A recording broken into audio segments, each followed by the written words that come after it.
The following podcast contains naughty language and ridiculous situations. Listener discretion is advised. For someone who doesn't consider herself a horror actress, Samara Weaving is certainly making a strong case against it. Think of what her filmography consists of. Scream 6, The Babysitter, Ready or Not, Ash vs. Evil Dead, Picnic at Hanging Rock, and Mayhem. Well, now she is adding the film Azrael to that impressive list. Horror app Shudder is praising this highly, and I wouldn't be a bit surprised if we reviewed this before the year was out.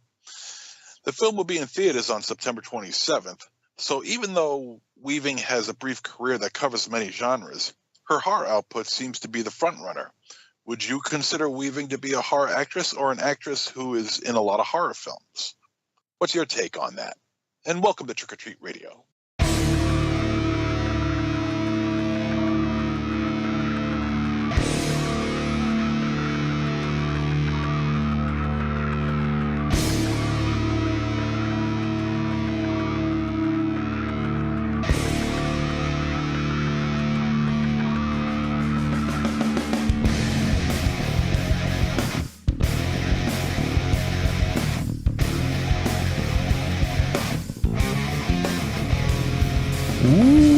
Welcome to episode 630 of Trick or Treat Radio. Trick or Treat Radio is the world's most dangerous podcast and is recorded in front of an undead studio audience here at Castle Wolfenstein, also the lair of Lost Swag within the Raven Chateau, also Casa de -0, and also joining us from the left coast, from the dojo. We have our boy Joshua Libre. What's up, Josh? Yo, what up, guys? Good to have you aboard, man. Raven Shadow, Wolfie. Yeah, no, it's good to be here. It's an honor, first time here. I know you guys were talking about whether I've done the show before, but no, this is first time. Yeah, it's funny because we've hung out with you in real life, right, and you've called in a ton. So it was one of those things where and we've done some of the like blackout tapes or whatever, some of the other Patreon stuff. So that's why I was like, wait, I think this is the first one. Yeah. So yeah. Same thing over here. We talked I feel like we talk all the time. Yeah. And I think one of the last ones, it might have been you and I were the last one standing, So I mean, I'm like, oh wow, it's just so funny. But no, I'm so happy you're here, and I'm so glad we're doing it officially, man. Thank you, brother. No, yeah, for sure. As you guys know, I've been listening to this show for years, but I just recently became a Patreon supporter. I've been not paying my dues for a while, so I figured, what, it's time to sign up. I can't be freeloading for too long. So well, I mean, we don't mind freeloaders, but the support definitely helps. So we really appreciate it. Raven Shadow, since he has given us so much support, why don't you give this man a proper intro? Oh my God. Right now, as you may have heard, you may not remember, we have one of the greatest brothers of all time with us, He's one of our West Coast connection, you know what I mean? We go back to the Wednesday Night Wars, from the OTC. He's one of the OGs, baby, Big ups Bill Falconson, but right now we have a Patreon Supreme and a Hizzy, and I even snatched him to get some beers and get busy during the Rock and Shock. But we do have with us right now the amazing Joshua Libre. Yes, wow, love it. Yeah, I was thinking about Moynihan's. Moynihan's, yeah. Moynihan's. Yeah, Moynihan's. I mean, making a trip out there. Having a beer with Raven Shadow at Moynihan's, that's like a rite of passage, It's like it had to be done, on schedule, but it had to be done, I really felt guilty afterwards, where I'm like, oh, you were so nice, and I fucked up a lot of things for people, I think. But you know what? We made it. We rushed. We got back there. So no harm, no foul. It was special to me. It's a rite of passage. Yes. I remember walking in there. I'm just like, I felt like George Clooney when he walks into the titty twister. This is my kind of place. Yeah, boy. I was like, I could stay here for hours, but I got things to do. So but it was awesome. It was awesome going to Rock and Shock. I wish it was still there. I feel lucky that I got to go the one time I did go. Yeah. I've never been out in the past Austin, Texas. So. Making the trip, seeing the whole scene out there, it was awesome. And I can tell why they shoot a lot of movies out there, because it looks like a goddamn movie. Like, I can tell, I don't know, this forest, these woods, there's roads, like all the buildings. I mean, I'm like, holy shit, this looks like a fucking Universal Studio lot. Like, when I was taking the train to Worcester, I was like, holy shit, just looking out the window, like a legit tourist, like for real. That's the fucking Departed over there. Yeah, man. Departed. Yeah. Shout out to Departed, Martin Scorsese. Yeah. It's pretty funny. And also I got to hang with Josh on one other occasion when we went to what we call Cheddar Beach. That was when we went to Long Beach. And went to go see New Japan Pro Wrestling and just hang out. We got to meet Steven Scarlatta. Got to hang out with Karando. Josh was there too. You went to? Didn't you go to the Korean restaurant with us? Yes. Yeah. No, thank you, Wolfie, for inviting. It was like you hit me up and I was like, oh shit. Yeah, Saturday. Yeah, I think it was on a Saturday, right? So I was like, yeah, let's do it. Let's go. Yeah. It's close to where I was living at the time, so I was like, yeah, I guess. I thought it was Ashton Kutcher trying to punk me or something. Is this for real? So, like, if I go and nobody's there and I get stood up, at least I'll make I'll go get a drink somewhere in Long Beach, But no, you guys were there, and I was like, holy shit, and I mentioned, back then, I felt like, Chris Farley when he's doing the Chris Farley show. And I was like, do you guys remember when you did the episode of The Void? Yeah, that was awesome. that was awesome. That was my whole combo. It's like, what you guys did? That was awesome. That was all I was doing. So yeah, I was geeking out. It was awesome. We got Korean. Was it vegan Korean barbecue or something like that? It wasn't vegan, but they did have some vegan options. Vegan? Yeah. Oh, okay, right. Yeah. Okay. Yeah, but yeah, it was good. Yeah, I mean, little spots like that here and there. Yeah. It's good to find. So, but yeah, it was an awesome time. Yeah, it was pretty fun. We can have some in the future. Yeah, absolutely, man. It was a good time. So so we've hung out with Josh on a few occasions, and hopefully not the last time in person, anyways. But it's nice to hang out with you virtually and have you join us.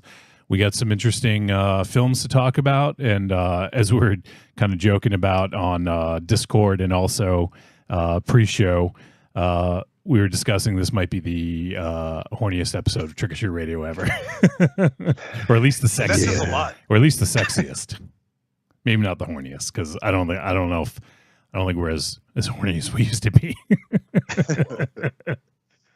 On the show, Raven Shadow, demonstrable on the show. Okay.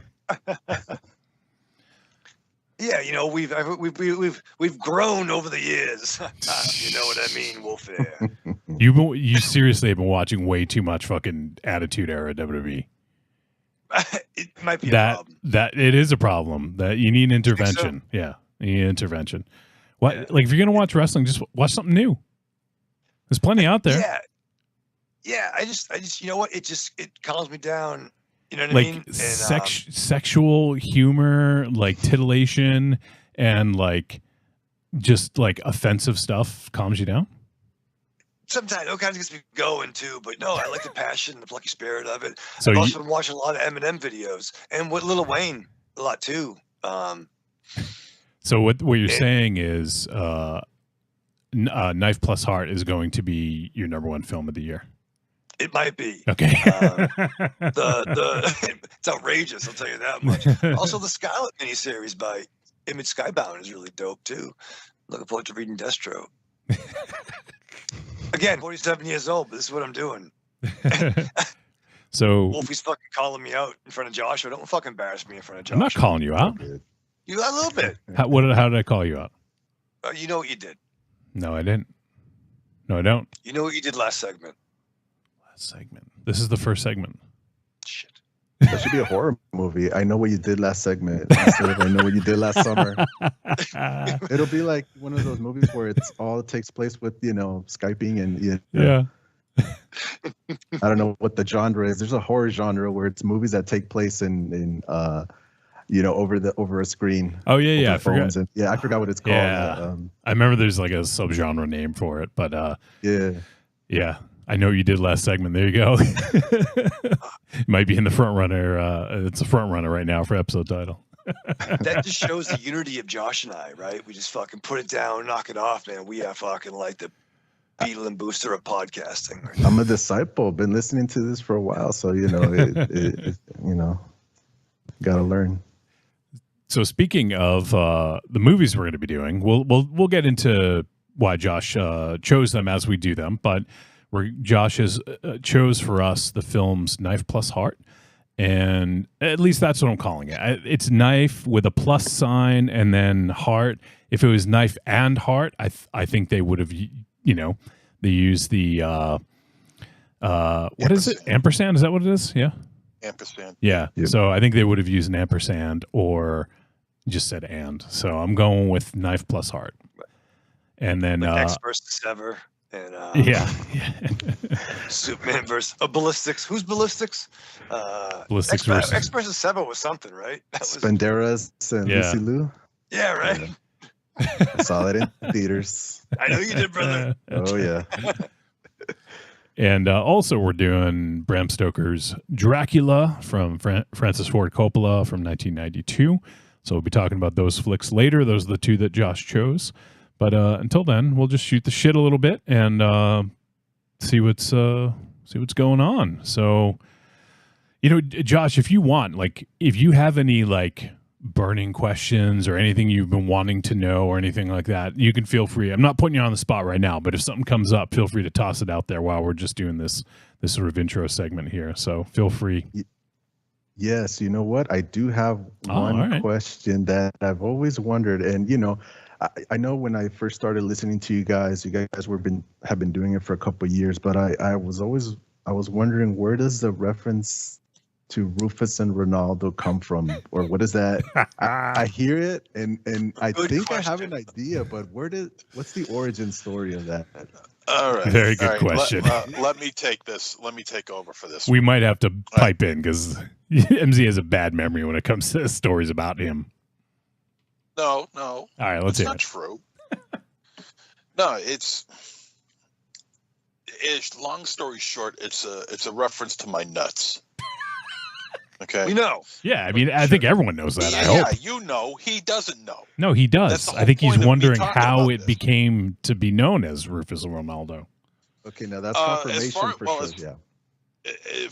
As far as I can recall, I know Dynamo mentioned it one time, and he was talking about something, and then all of a sudden he blurted out talking about my nuts and calling them Rufus and Ronaldo. That's really it. And they've been referenced as Rufus and Ronaldo, ever since. Now I'm going to assume that the left one is Rufus and the right one is Ronaldo. Obviously. Okay, because otherwise it would be Ronaldo and Rufus, and that just doesn't sound right. Because we read from left to right. Is that why you're going there? Yeah, okay. Exactly. Did one just feel like a fucking Rufus? Like this fucking's got Rufus all over it. Well, let me see. Stand up. Yeah, that looks like a Rufus. Do they both have different hairstyles or the same hairstyle? Yeah. Oh, one's bald. One's got a mohawk and the other one is balding in the middle. He's the older ball.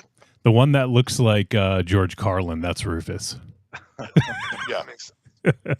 Yeah, wasn't that his name from Bill and the Ted? other one that looks like Mr. T is Ronaldo. Yes. Nice. All right, so let me see. In our chat room here, we got a few people. Angry Townsman's hanging out. What's up, Angry? He says, evening, everybody. Our boy Evil Corny says, hey, guys. What's up, Joshua? What up, Angry? And Marion says hello and says hi to Corny. And then let's see, Evil Corny says, I'm watching Trick or Treat Radio and the Democratic National Convention at the same time. That's one way to go crazy. Yeah, I'm not, you know. Try not to get us confused. Although I don't think we have Taylor Swift on the show, and I think they do. Oh, use that. Remember that? Maybe. Yeah, well, they don't, but we got Joshua Libre, and that's which is good better. enough for Yeah, us. yeah, yeah. You want me to dance right now? I'll get. Oh no! All right. I didn't guess. Well, it is a horror podcast, so that you know, my dancing could fit in there. Ghetto Tim says, so I don't want to go off on a tangent, but what do you think of the idea that nostalgia kills good art anymore in having to play into fan service? I'm trying not to point fingers at a certain film that was recently released, but it really got me thinking about this. Too much playing into fan service really pull the brakes on anything new. So I know exactly what he's talking about because I haven't seen it yet, but I've seen both positive and negative stuff about Alien. Was it Romulus? Is that the new one? Oh, yeah. So I've Romulus, seen. I know, like some of our friends, like El Goro, who's a huge Alien fan. He really enjoyed it. He got a lot out of it. So you know, that's the kind of person that I would listen to about it. But I have seen some people saying some less than savory things about it. So. What do you guys think about that? About the idea of kind of like how nostalgia can kill good art? Because like it's almost like you're expected to have fan service, you know?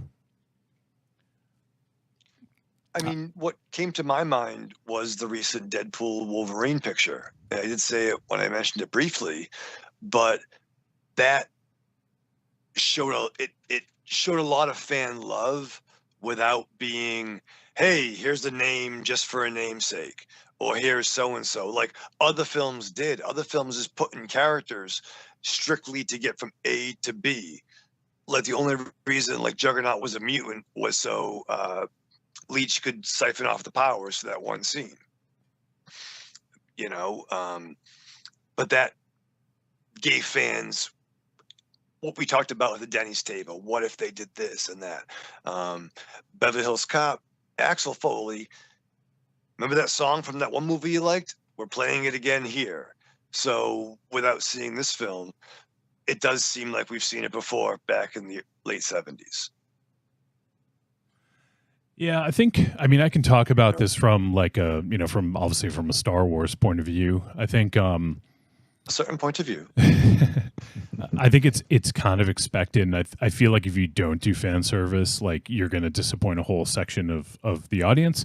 However, I do feel it's a little pandering sometimes, you know, and it can hinder art because you have to shoehorn these things in. You might not go in different directions. Like you might be like, well, I'm going to play it safe so I can bring this character in or something. So I think it can ruin art. I mean, I think at this point, a lot of these franchises exist like solely because of nostalgia, because like the people who are like paying their bills like us right now, like people in their 40s and 50s and, you know, whatever, like we grew up with it. So, and we're the ones that, you know, seemingly have the money. Although, look at my wallet. I don't see much money in there these days, but you know what I mean? Like, the people that grew up with that stuff in the 70s and 80s, now we're the ones who have, you know, seemingly expendable income that we can spend on things. So I think that's why they do it. But, you know, there's other things like, for instance, like the new Crow movie's coming out tonight. Right. And from what I understand, they went in a completely different direction. They made it Crow for this generation, not to capitalize on the you know, the nostalgia of the one from 1994, but make a Crow for this generation. So, and who knows, like it already, like I just saw right now, like literally a few minutes ago, it's got a 6% on Rotten Tomatoes for critics right now. So it's not doing so hot, but it's to the fans that really matter, right? And that's fair. Like there's been some version that they would suppose. I've seen some Jason Momoa footage, and that was a rumor too. Maybe somebody else, but it seemed like they were just doing like the Eric Draven visual look. And I know it came later, but the whole the crow core, so to speak. There's been multiple crows over the years. It could be different personalities. Some folks got upset that it was Eric Draven in this one, but it's not the same character. Like, I hate that haircut. I hate the fucking tattoos. But it's funny. It's like almost like when you get a car, and then like, oh, you see everyone else that has that car. Ever since I saw that trailer, I keep seeing that fucking haircut, that like my barber's first day gimmick, that I guess is popular. But like I feel like that also comes down to like execution. It's like who's the one who's doing, who's behind the movie. Some people can. It's a tricky balance, the nostalgia and the new, and like. That's where the talent is important. Like, who's the one doing such and such project? That's why I feel some movies, with whatever creators are in charge of the movies, if it's one thing to know the IP or the lore, but you just got to execute it in a way where it's just not like, oh, you see exactly what they're doing, how they're pulling the strings and everything. You got to be like, kind of like surprised, but yeah, execution for me, that's all that matters. Mm-hmm. Like, part of me, like, it's the good Skarsgård, right? I like the actor. The good? They're all good. They're all good. They are all good. But I was almost hoping they would do it more like the comic, right? Like, maybe do like the horse shit, some of the more supernatural aspects of it. Get more that direction. So it's like two adaptations that could be its similarities. That's how you can get the similarities, but maybe have a different person, with that makeup, and just to focus more on the original tone than the movie. Yeah. I'm curious to get, before we get too far off topic, I'm curious to get MZ's take on the idea of fan service sort of, taking away from art. I understand why it's done. It makes sense because you got to cater to, like you guys said, the new audience and the ones that have been around since the beginning. It does feel like it's kind of wedged in there for the sake of the original fans. Only a skilled director who knows how to treat the material that they're working with can do that and not make it seem like it's wedged in. While you guys were talking, I'm trying to think of any examples of that, and I'll be damned, I'm coming up empty. What about like Transformers? I know you've seen like most of the movies. Is that like, I know the movies are like, you're not crazy about the Michael Bay movies, but is there anything in there? Do you feel like there's not enough fan service, or is it too much, is it just like they're trying to serve too many masters? Well, there's parts of Transformers in the Transformers lore that you have to have. First of all, you have to have the sound effect, the transforming sound effect, which is rarely used. Okay, so it's not like they're shoving it right down your throat. Optimus has to be a truck, and Megatron should be, to me, the gun. Although we know that will never happen again. To me, those aren't fan service, though. Those, like, it's almost like you have to. Like, if you change that, it's like changing a major part of the character. I don't know. Well, there is in the first Transformers movie, the Michael Bay ones, where Optimus says, "One shall stand, one shall fall," and he used that same exact line in the '86 film. And that was actually kind of a voted on thing from the fans, like if there was anything from the cartoon that you would put in, what would it be? You know, and a lot of people said the line "One shall stay and one shall fall." So, but still, I kind of felt like, yeah, you know, it's a little too on the nose to do something like that. I think. I mean, I get why Bay did it, you know, and I'll admit I got a little chuckle out of it myself when I first heard it, but it does feel wedged in, even though it does feel like it's something that Optimus Prime would say in the heat of a battle against his arch enemy.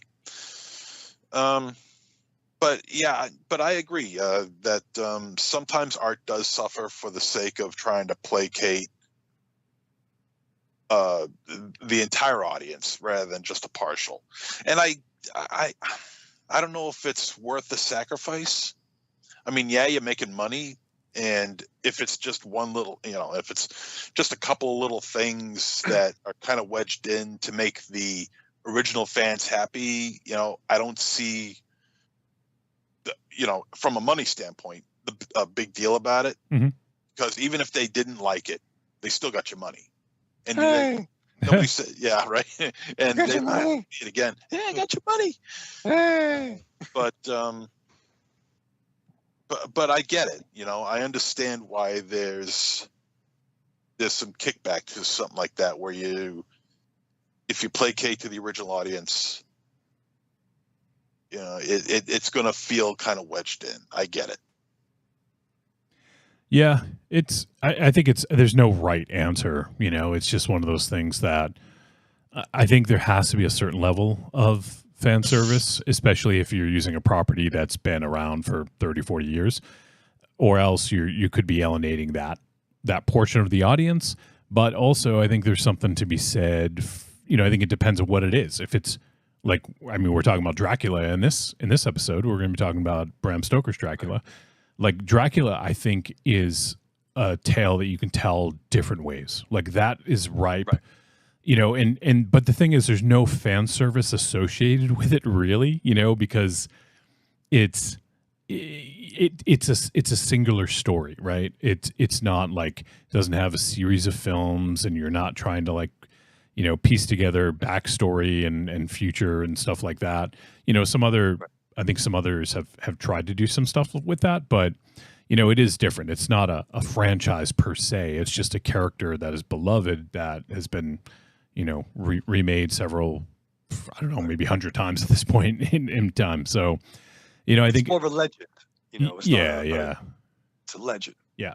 You know, and if it spans that long, I mean, if you think about when, I actually forget, MZ, Nosferatu would have been the first cinematic Dracula, right? Like version of a vampire. Yes. 1922. Yep. Okay. So that, you know, if you go back, like we're talking 102 years right now, you know? So if you think in terms of cinema, like it's, you know, it's difficult to think in those terms, but when it's like a shared universe and you have characters who have done multiple things, like for instance, even in Star Wars, like if you have a character, say, like let's see, I'm trying to think of one of the, like never tell me the odds, or, you know, or something like that, or some joke about the odds. It's just sort of like a wink and a nod and a nudge in your side, you know, because you're referencing Han Solo, you know. Or for instance, like in Marvel, I'm sure you could come up with a million different, like, fan servicey type things. Someone wearing a certain costume or colors or saying a certain thing or whatever, you know? Yeah, and I mean, the thing is, there's no recipe for it. You just know when it's like fucking the porridge that Goldilocks fucking chose, right? Right. You know, when it's not enough, you know, where it's fucking or too cold, too hot, but that just right is that's the thing. Like, how many horror movies have we had? Oh, it's, you know, Dr. Raimi, come to the office, please, Dr. Raimi. Right, yeah. You know, or how many characters with like Romero, you know, or something like that, some reference to George Romero. He's on the corner of Romero Drive. Yeah. Right. You That know, that is kind of in a way like I don't know if I call it fan service, but it's like a hey, look how cool I am. I'm making a reference, like Yeah. and it could be Yeah. in some cases it's fun, in others it's sort of like groan worthy. It's like, really? Come Right. on. Well, you couldn't think of a I better think what fucking it name. is that if it's done sporadically, if it's done once, maybe twice, you can get away with it. But if your whole film is just inundated with this sort of thing, it becomes tedious. Yeah. It becomes Yep. it becomes way too tedious. It gets way too involved in itself, and you can't enjoy it because you know what they're doing now. They're trying. They're trying to make you realize, hey, we're horror fans. Look, hey, we put in Clive Barker in this one, and we put John Carpenter in this. A mention of John Carpenter right here.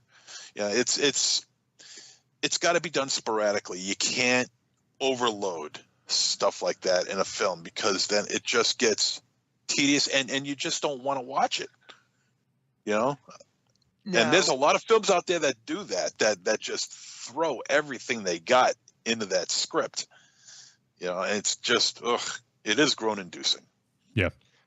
then there are cases like Kevin Smith and Quentin Tarantino, like the dialogue, like for a lot of us, the dialogue in Clerks and Mallrats in particular, were like conversations that we had, and then even like Tarantino films referencing Madonna, like they live in the world that we are, where it seemed like natural conversations would go, Mhm. So there's lots of different kind of, pandering or cheap pops, as they say in the wrestling business, right? Yeah, absolutely. Let me check the chat here. Angry Townsman says, I'm on the fence. I think the fan service in that movie was an attempt to bring back fans after the last two releases. Talking about Alien. Oh, yeah. And let's see. Corny says, I loved Alien Romulus. It's a bit of an Aliens remix, but I enjoyed it. And he also added, my co-host Corey already told me to avoid the new Crow. All right. Oh no. I have yet to see any bad reviews on Romulus.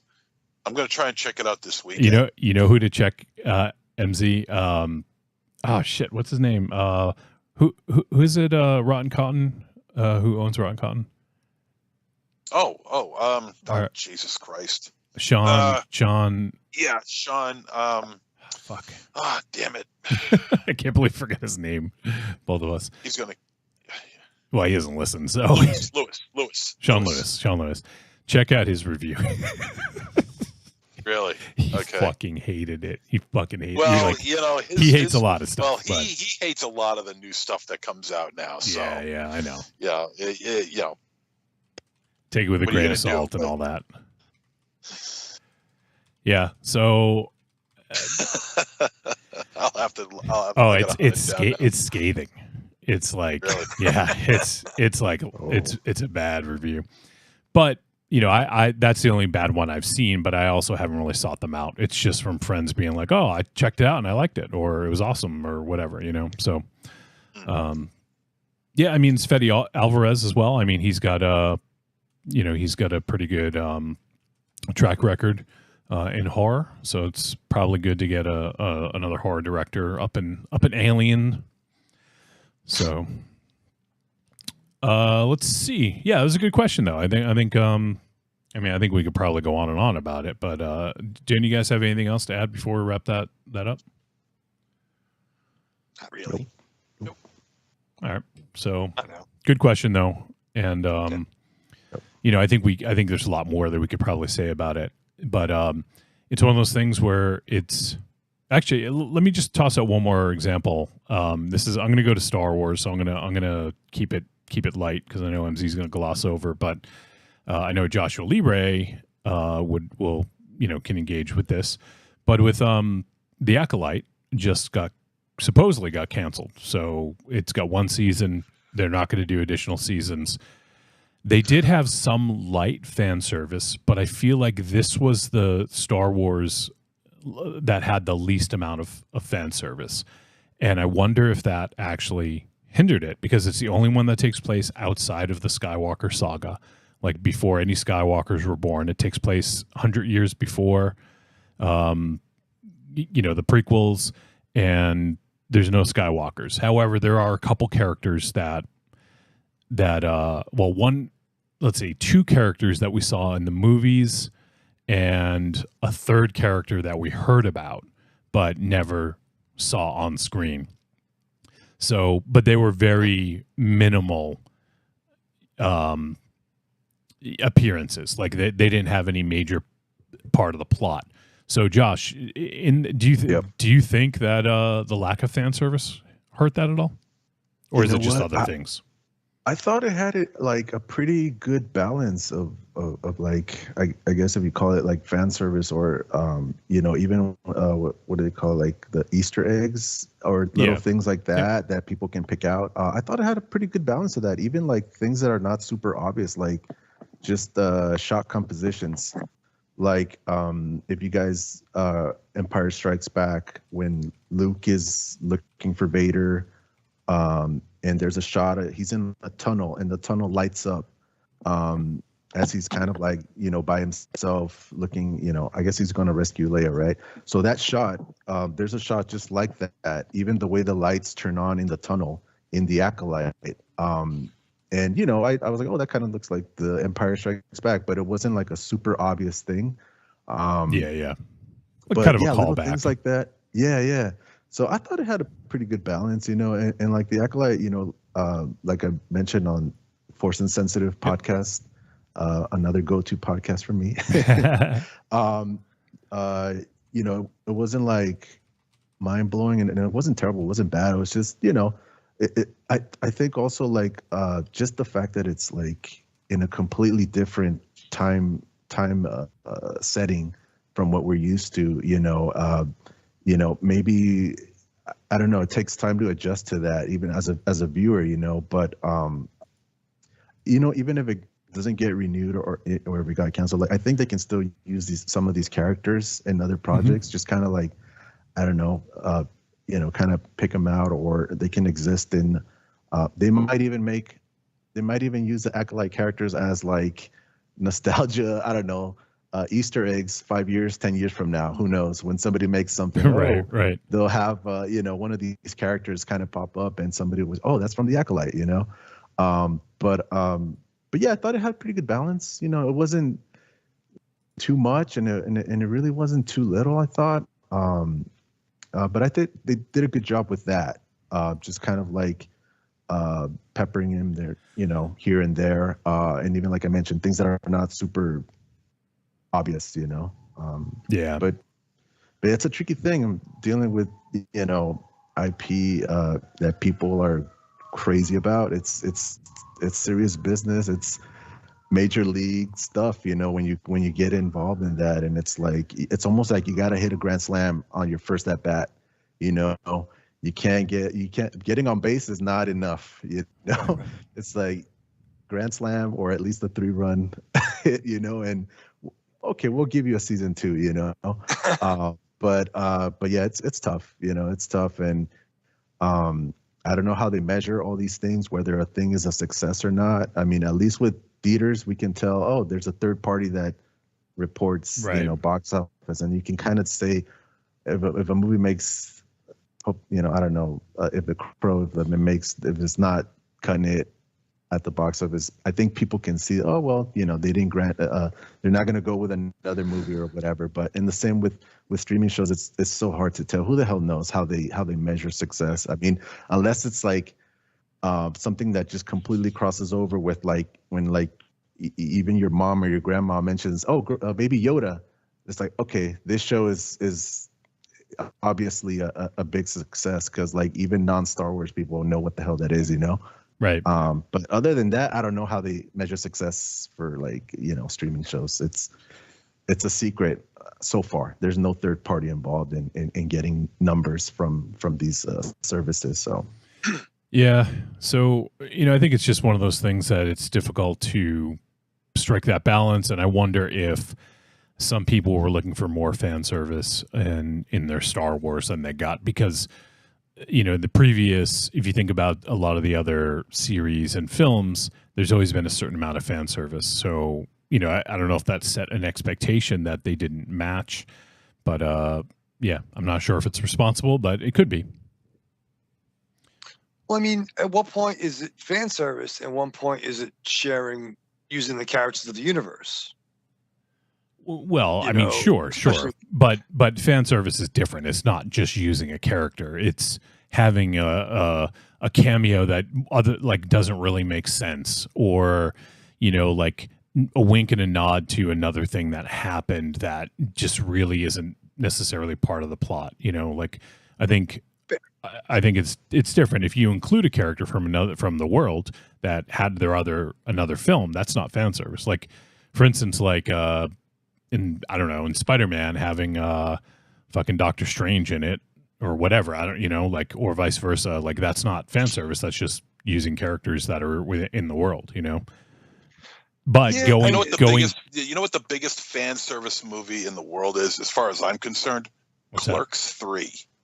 Yeah, I mean, that's Jesus Christ.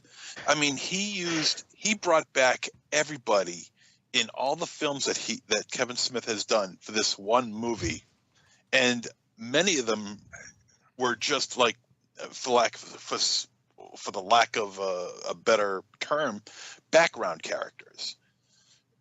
They were just there just to say, "Hey, look, I'm here. I was in a Kevin Smith film.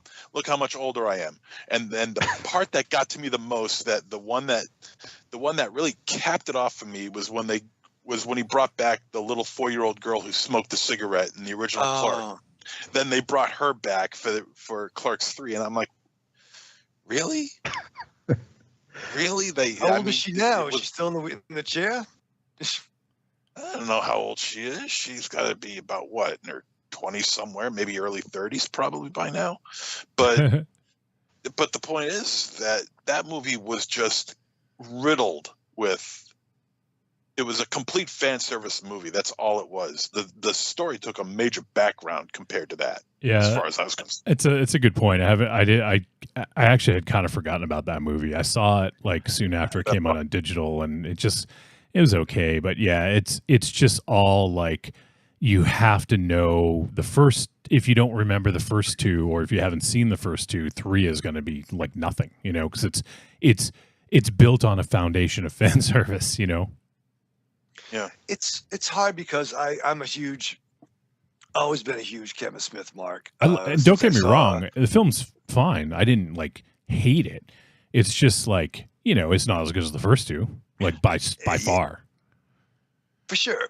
Ever since I saw Clerks play before Pulp Fiction, I've tried to watch Clerks 3, and I can't get through more than a half an hour. I gotta finish it.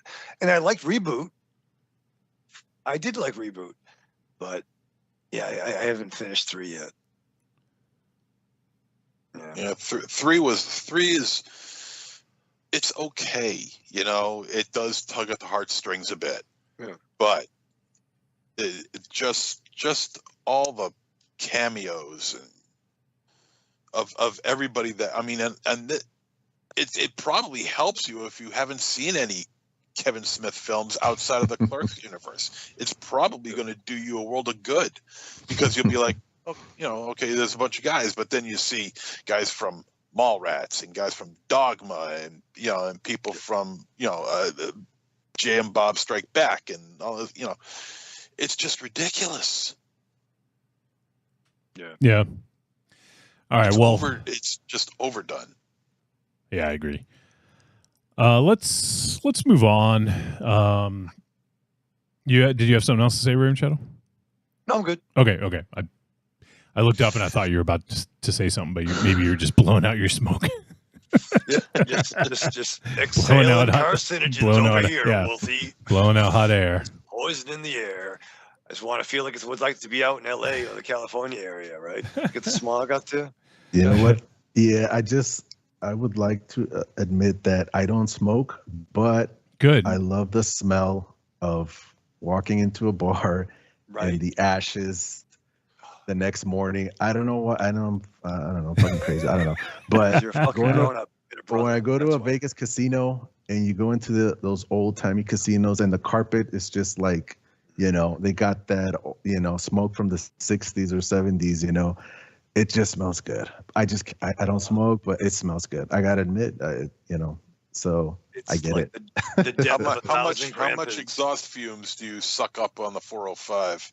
Oh, well, the 405 I try to avoid, but no, yeah, it can be bad. It can be bad. Yeah, avoid at all costs. Yeah, we did. That's one of those Long Beach freeways. So yeah, you try to be on it as little as you can, for sure.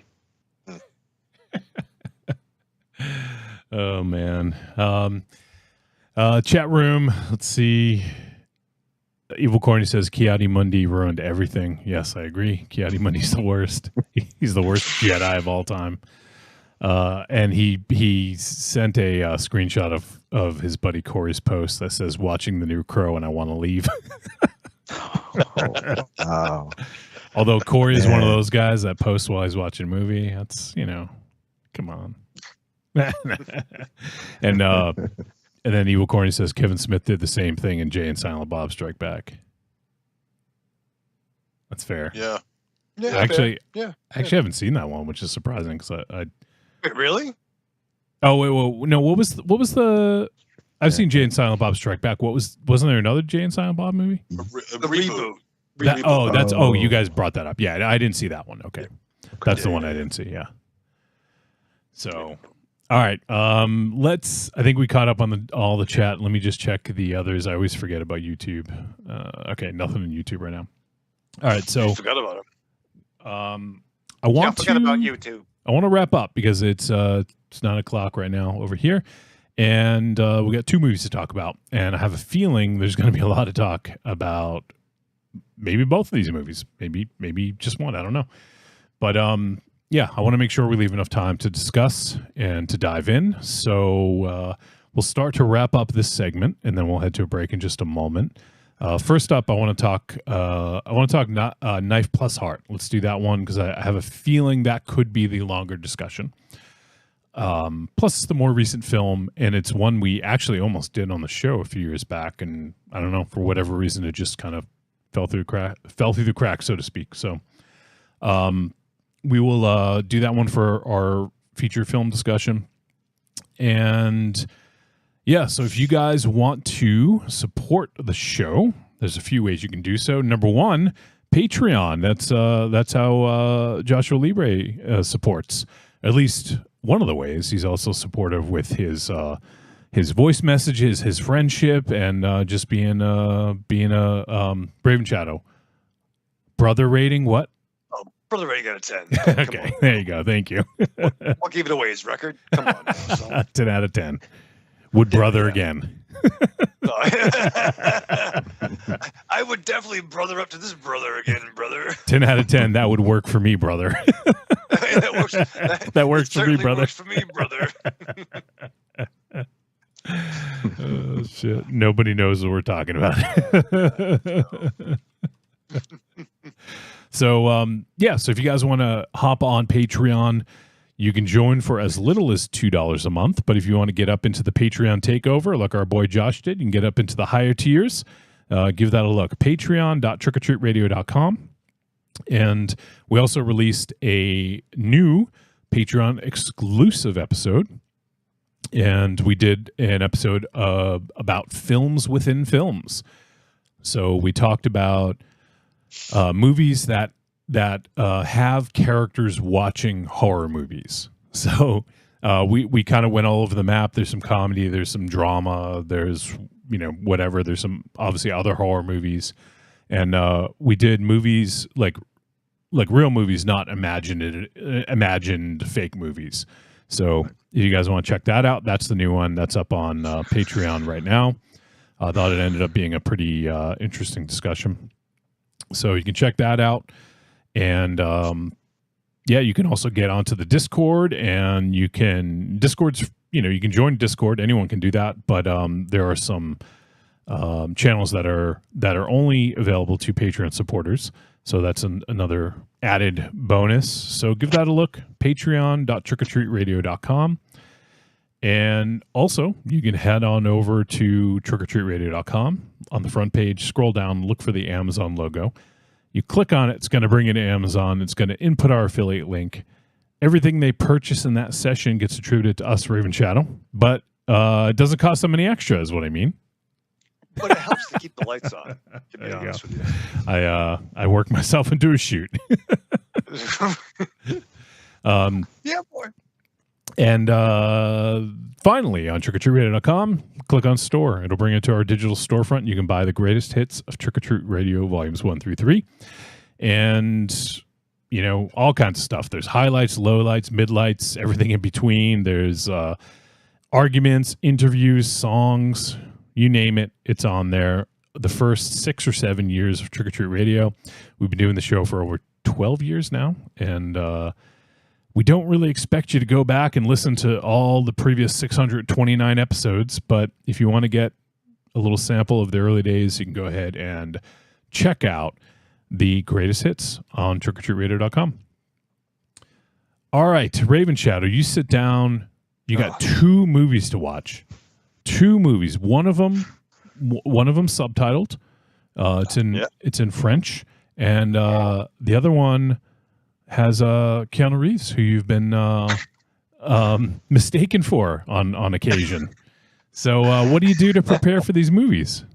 Oh, Wolfie. I got to say, I'm actually too busy thinking about a new ad campaign we could do if I get on the Patreon that you said earlier on. We could do some kind of like, you know, I like Ike kind of thing, especially in a presidential year.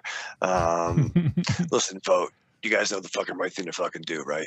But listen, Joshua Libre's on, and I'm not sure how to say what I'm going to say next, because when it comes to both films, it could really go both ways.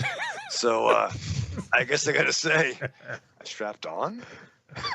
You go through your week with the same old routine.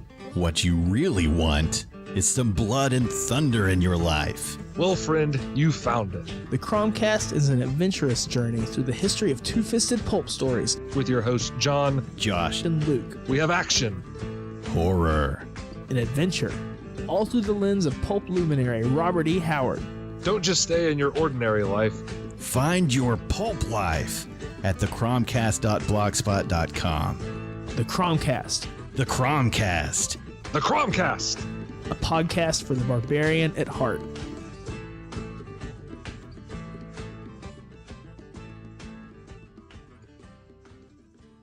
I'm Alex West, And I'm Andrea Subasati, and we're from the Faculty of Horror podcast. and you're listening to Trick or Treat Radio. Greetings! We are the Retro Reductopus Cephala Podcast, a bi-weekly show that celebrates all the things that made growing up awesome. He's right. We wax philosophic about lots of geeky crap like old video games and movies, toys, cartoons. I don't know, help me out here. Music, pants, quoting video games that don't have dialogues, shabibans, tasty news, Unnecessarily long Japanese onomatopoeia. butt breathers, uncomfortable nature facts. or how to install a thermoflange. And unlike all those other podcasts, we at Retro Reductopus have an exciting rotating host schedule. Do we? We sure do.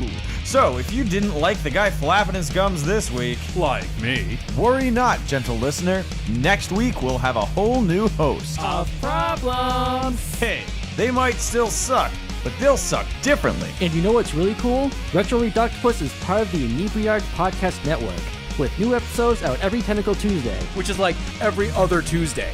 We named it. Anyways, you can listen to us at iTunes, Google Play, Spotify. I could be Stitcher, standing or straight outside from the tab- woman's prison in a fistful of 50s and a bouquet of dildos, and no woman would come near me. Do you that? bouquet of dildos?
And we have returned on Trick or Treat Radio.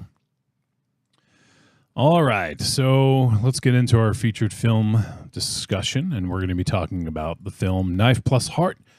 This film from 2018 is unrated, and it is 1 hour and 42 minutes.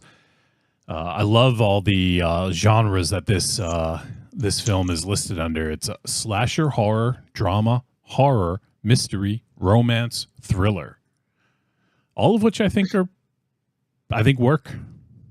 Yeah. So, so that works. The film is directed by Jan Gonzalez, and it is written by Jan Gonzalez and Cristiano Mangione. How would you say that, Raven Shadow? Mangione. Mangione. And the film stars Vanessa Paradis, Nicholas Maury, Kate Moran, Jonathan Jeanette or Gannett maybe? Schmidt. Felix Maritol. I don't know how to say that. Maritod? It's Maritaud. Ta. Let's just stop there, all right? How about that? The synopsis for this: Paris, summer 1979. You picturing this, Raven Shadow? Yep. Paris, summer 1979. Anne is a producer of cheap gay porn. When Lois, her editor and companion, leaves her, she attempts to get her back by making a more ambitious film with the flamboyant Archibald.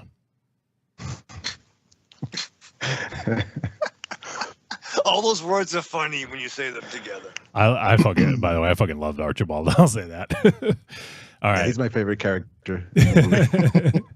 So this film, Jan Gonzalez, interesting about him is, so he's French director. He's done a ton of shorts and also music videos as well. But for his shorts, I saw that Vinegar Syndrome actually put out a collection of his shorts.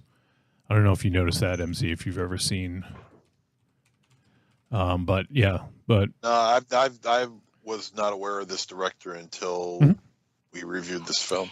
Okay, so yeah, but he's so he has a bunch of shorts that are pretty highly acclaimed. Let me see, what was the one that I saw? Yeah, he had a new one called Hideous that played festivals that got a lot of praise in 2022. And he's also directed at least, I think, one video. Is it only one? For the band M83. And M83 scored this film. And I was looking into it a little bit because I love M83. And even saw them live, I don't know, maybe 10 years ago. Oh, wow. But anyways, it turns out that Jan Gonzalez is the brother of the main driving force behind M83. Oh, wow. So that's the kind of connection right there. Anthony Gonzalez is M83 basically is a one-man band. But when he goes on the road, he has a live band and everything. So it's just kind of a one-man project, but he takes a live band with him on the road. But they've been sort of categorized as like synth pop, shoegaze, dream pop, post rock, ambient, electric rock. Kind of covers a lot of different genres. And I've probably even, you know what? Like, I'm not positive, but I may have even done a holy shit! What do we call that? Double tap. Thank you. Tap. Yeah. I'm pretty sure I might have even done a double tap with M83 before. But the song, one of my favorite songs, I'll actually play. Let's play a few seconds. I don't want to get dinged too badly. Is Midnight City. So let me see if I can play. Yeah, here we go.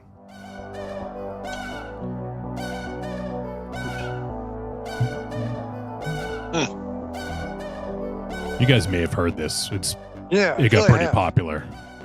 This song like really broke them out a little bit. I wonder if Marion had them on her playlist.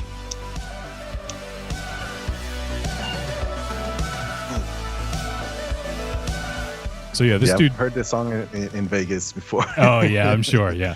Back in the day, right? Yeah, it's dope. I like it. Yeah. So Anthony Gonzalez behind M83 scored this film.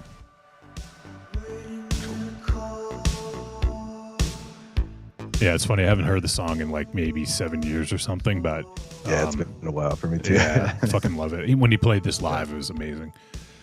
Wow, that must have been dope. Out there in Massachusetts or in Maryland or Yeah, no, I was still in Mass. It was at the House of Blues in Boston. Oh wow, okay. Yeah, it was oh, that's nice. Yeah, it was a good show. So, all right, cool. I wanted to make sure I bring that up because I'm sure we'll mention the score here and there, but I wanted to kind of set the tone a little bit with that. And otherwise, I don't really know too many of the people in this. I've seen Vanessa Paradis. She was actually in Yoga Hosers, which is funny, mentioning Kevin Smith. I think it's probably because that's Lily Rose Depp's mom, right? Like, oh yeah, she was like, oh shit, you're right. In my, you know Is what? it really? I didn't make so that that's fucking Johnny Depp's connection. baby mama, you know. Wait, which one? Vanessa Paradis. Yeah, the lead, the blonde. Anne. blonde? The blonde. Yeah. Really? Yep. That's holy shit, Oh, Josh. shit. I'm so glad you said that because I was trying to make that connection, and Oh, I was like, there's a lot of like weird connections. Yeah, but that's the only. I just know that she was with Johnny Depp back in the day, That is and bizarre. now Lily Rose Depp. Yeah. yep. Wow. So there you go. All right, that's something I didn't realize, and it makes a lot of sense because I look at a picture of her, not like with her normal hair, not from this character, and I can totally see it. Totally see that she looks like Lily Rose. Yep. Oh, so she's in Yoga Hosers. I didn't know that she was in it, but I know that Lily Rose Depp, that's her name, right? Yep. Lily Rose Depp. Yeah, I know she was in Yoga Hosers. I didn't know that her mom was in it. Okay. Yeah. Oh, cool. Yeah, she played. I think she must have played like the mom or something like that. I don't know. Oh, like, okay. yeah, like I'm trying to see. Let me find out. Real family affair with that film, Yoga Hosers. Oh. The entire Smith family and Yeah. looks like the Depp family. And It's true. Yeah.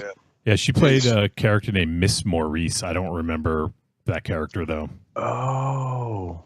Well, didn't Johnny Depp play like a detective? Yeah, in he was the some fucking other movie? Well, Yeah, no, he was Guy, in. a French. yeah, he was French and he was like under a lot of like I think he was like under a lot of makeup. He was, and yeah. he wore like a Nose. Yeah, he had a big prosthetic nose and wore a hat, and I think his hair was long, and he wore like an overcoat of some sort. Mhm. Yeah. Oh, What- wow. Okay. What movie was he in? Tusk, or was it Tusk? Yeah, I think it was yes, Tusk, right? That's Where he was the detective. Yeah, I just know that he was a detective, and I think he was French or playing like a French dude. Yeah, right? yeah, Or am I yeah. tripping? It was like Or- He Guy. was French Canadian in Yoga Houses. Ah, yes. Was it there you yoga? go. Okay, maybe I'm thinking of Yeah. Okay, so he wasn't in? He pulled his mask up at the end. Oh no, Spoiler he alert. was in Tusk. Yeah, he was Guy Lapointe. Oh, Oh, okay. damn. Yeah. So Okay. Johnny Depp was Wow. Guy Lapointe in that. I Yeah, never saw that's Tusk. That's Oh, so funny though. Okay, now it crazy. I get the connection. I was a little. I was wondering. I'm like, that's so weird that she was in that movie. Why was she in that movie? And then I looked at her, looked at a picture, and I was like, she kind of actually looks like Lily Rose. I never even thought to make that connection. Which, that's why I know her name, because I knew Johnny Depp was married to her. So like it just was one of those things that just didn't register. You know, I had all the info, but it wasn't connecting. So was her first movie The Smith Joints? Ooh, Vanessa Paradis. Yeah. No. She's been in a lot of shit. She's also a musician. Huh.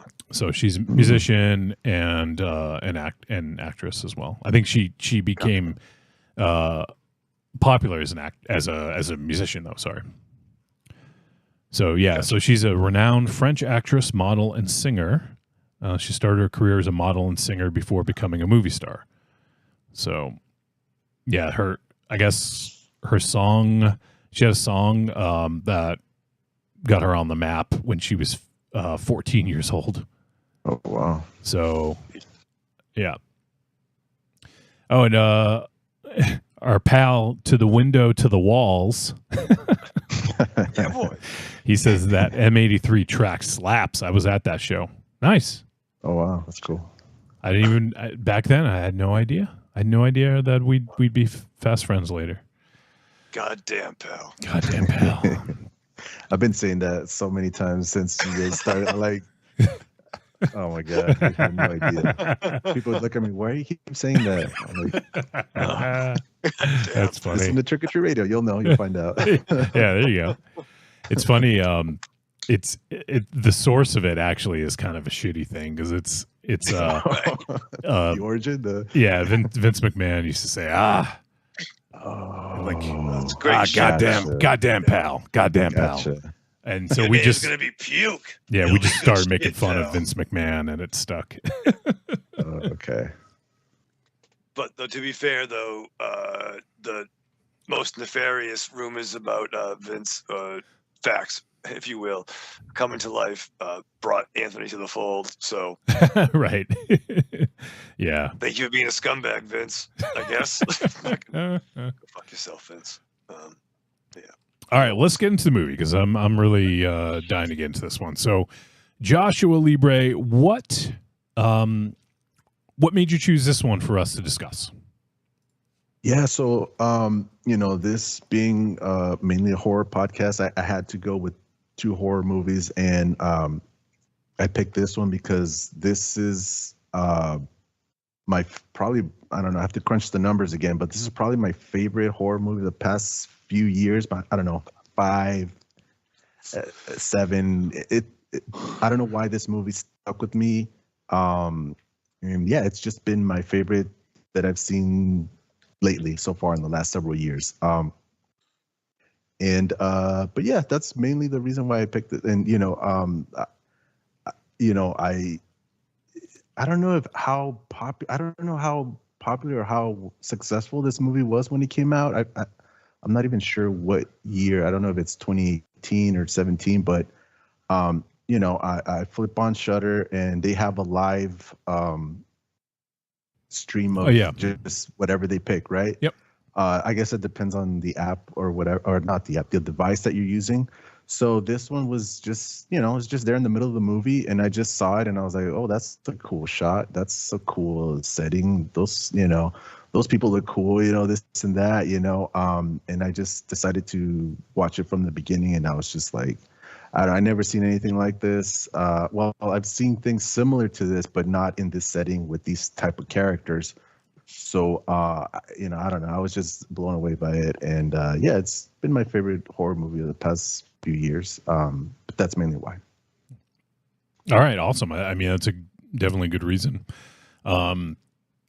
Now, yeah, so this came out 2018, and yeah, this was one that was on our radar.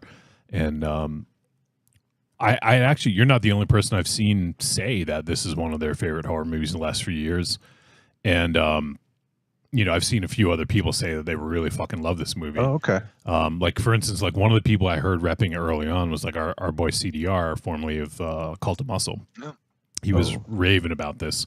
Okay. And a few other people I've seen just talk about it. So yeah, let's dive in. This is an interesting one, and MZ, I want to put you on the spot because this has some of your favorite things in it.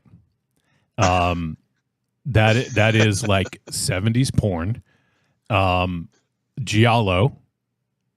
Like those two things right there are like, I'm looking at like, if that's on the fucking poster, MZ's in the fucking theater, So I want to get MZ's your first impression first, MZ. Yeah, well, this movie definitely has a very heavy giallo vibe to it.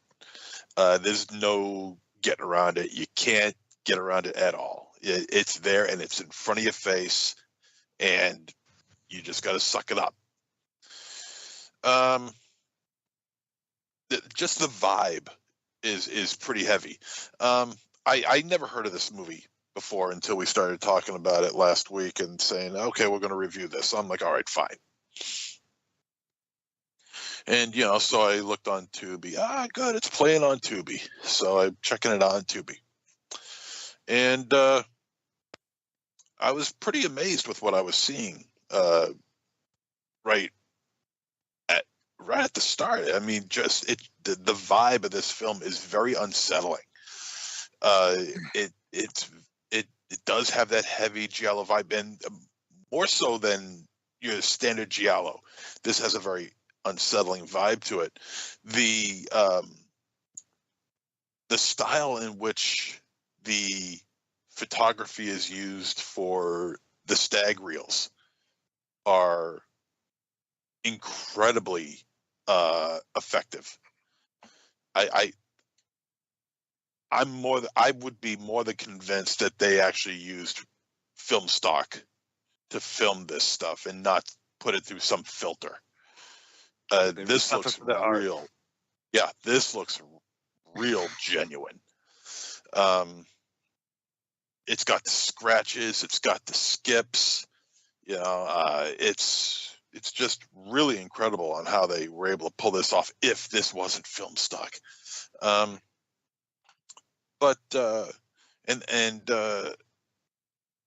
I never heard of any of these people before myself, these actors, and apparently the lead was in Yoga Hosers, and that's a movie I'd much rather forget anyway.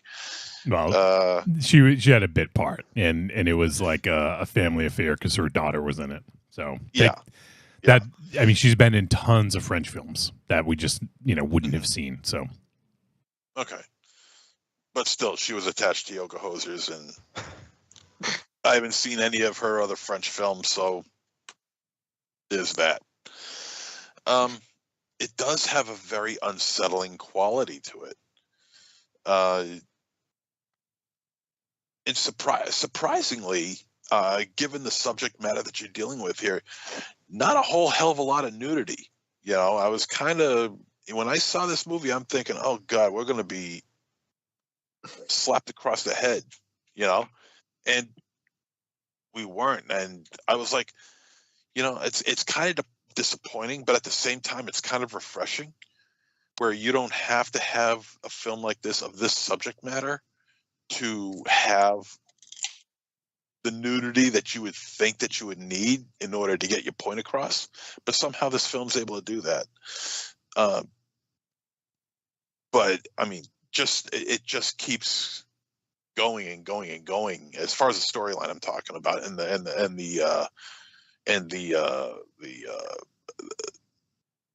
the dreariness of it all.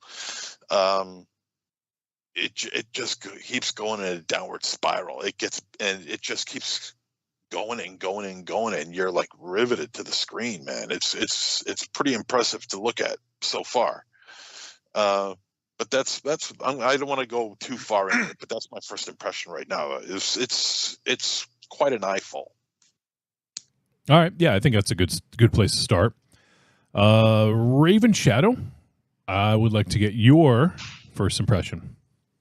So, I mean, my first impression, watching this last night with Marion, was like, is this a rib?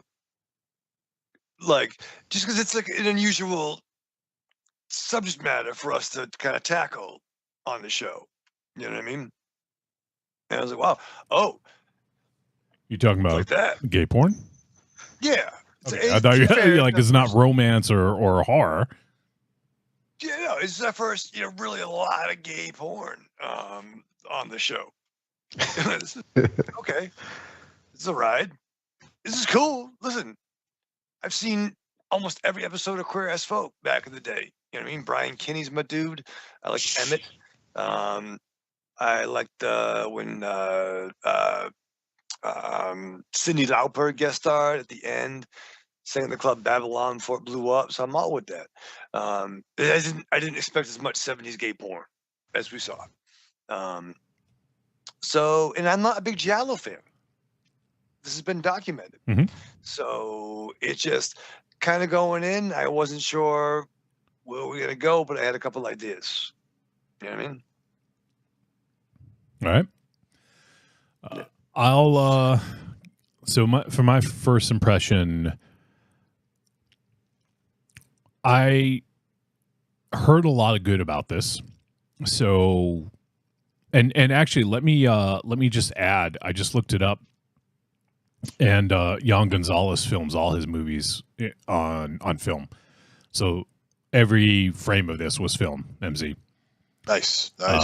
So Good. including obviously the porn reels and stuff. That was obviously, but the whole thing was shot on film, which makes sense because it looks fucking beautiful. This film is one of the most beautiful films I think we've done in a while in terms of like the look, and it's just so fucking vibrant. So, all right. So you guys know I like Argento. I dig his films. Argento is style over substance. Like, I think we can all agree on that. Like, his style is much more important than the actual substance of the films. I almost feel, and this isn't necessarily saying what I think about it yet, but I almost feel like this is the best of both worlds. This is style and substance. This, at its core, has a really kind of sweet story between, well, I mean, it gets a little violent at one point, but, between Anne and Lois. They were lovers for a while, and then at the beginning of this, we don't know why they're not anymore necessarily. I mean, we can probably kind of assume, but we don't know fully why. And so Anne is very much in love with Lois, wants to get back with her. So really, I mean, at its core, it's a romance, But then we have the very opening scene is a killer, stalking one of the stars of one of these stag films, and kills him in sort of, I wouldn't say horrific fashion. It wasn't like, this isn't like as gory as a lot of other giallo films. However, like, it's kind of shocking fashion, right? Like, so this killer is stalking the stars of these gay porn films and killing off some of them. And the way that they get killed typically is in the act of doing of doing an act of something that you would see in the films, And I won't say too much because, if people haven't seen this before, I think it's like one of those things that, like, when you see it, it's like, oh man, okay, yeah, I'm kind of glad I didn't know going in, because it's kind of I wouldn't say a shock or a surprise, but it's one of those things that I think it's better if you go in cold, not knowing.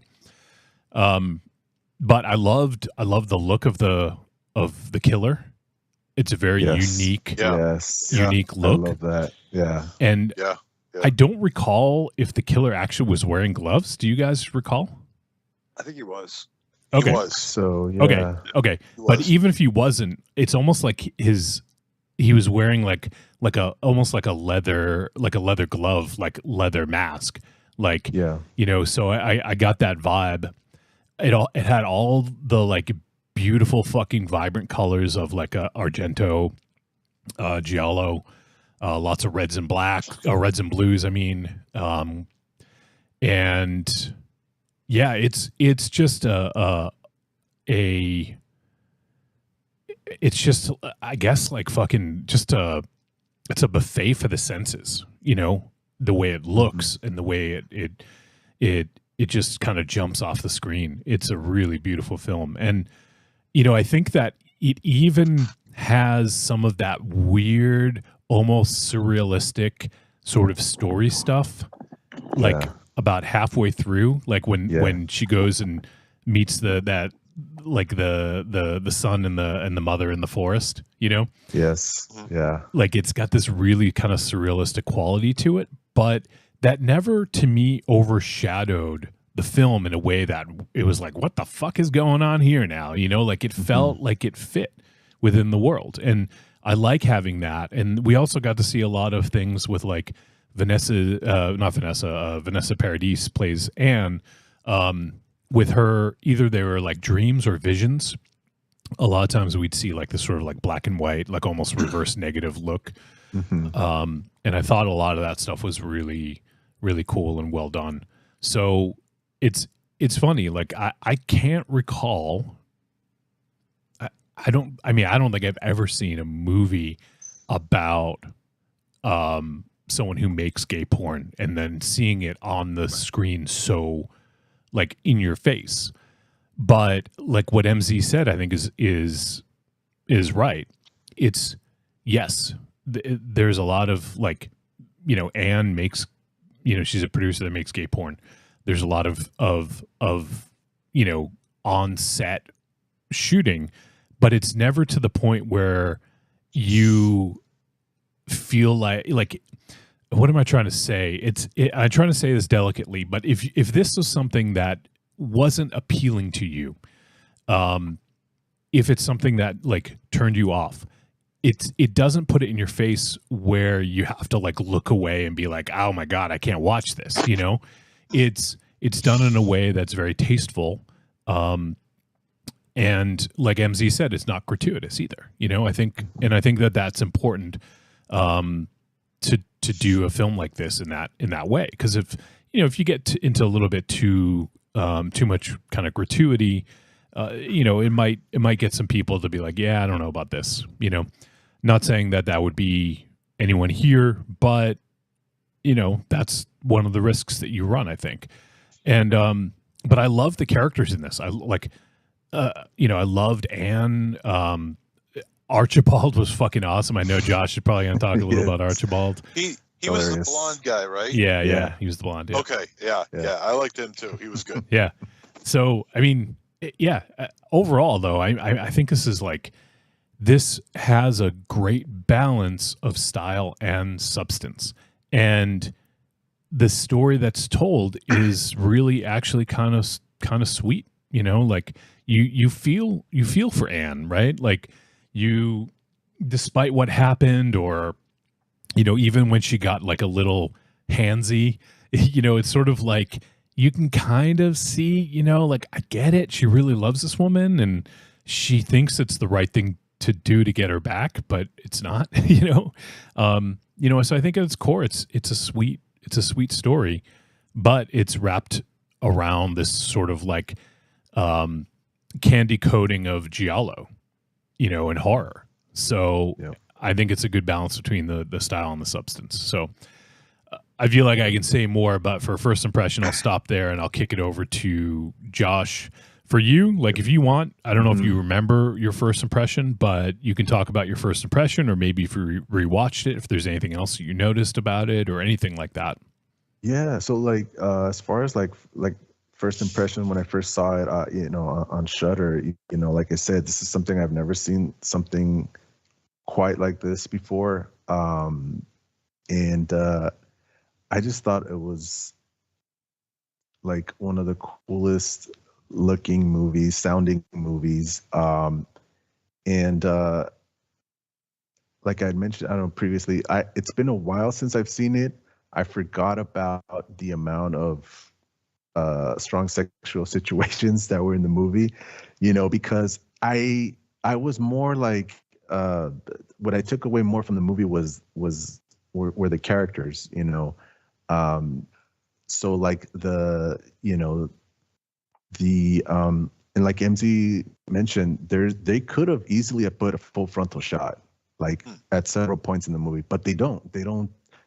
You don't see full, and because it's not rated R or anything. I don't think it's unrated. I think it's unrated. So they could have easily have done that just to be shocking for the sake of shocking. But I thought that they push the envelope here and there, but it never gets to the point like MZ said where it's just gratuitous and just let's just be shocking for the sake of it, you know. So rewatching it, I forgot. Oh wow, there's a lot of guys getting BJs. You know, I did not. So, you know, I almost wanted to send a warning, like a pre-warning to you guys, like, oh shoot, you know what? I wish I could have said, you know what? There's a little. It starts off pretty hard with the first murder scene. You know, And then, there's guys doing guys and this and that. But, again, that didn't stick with me. What stuck with me were like the characters. And like you guys mentioned, like to me, like the giallo and the gay porn thing, that's just sort of like accents, or it's just a setting for the characters. And to me, that's what this, like you mentioned, this movie has a lot of heart. Even though it's dealing with dark subject matter, it has a lot of heart. There's characters that like I really like dig, I really like. But yeah, it's my first impression was like, this is like it's what I loved is the family, so to speak, of this group of misfits, that they just get together. This is their job. They all have a role, and they do movies, and then they show movies in a theater to a paying audience, and that's their job. And I'm like, damn, that's pretty damn cool, Yeah. Even though even if it's regardless of the type of movies that they are, and watching this, it just reminded me a lot, and this is like a connection with Vanessa Paradis. Just reminded me a lot of one of my favorite movies of the 90s, which is Ed Wood.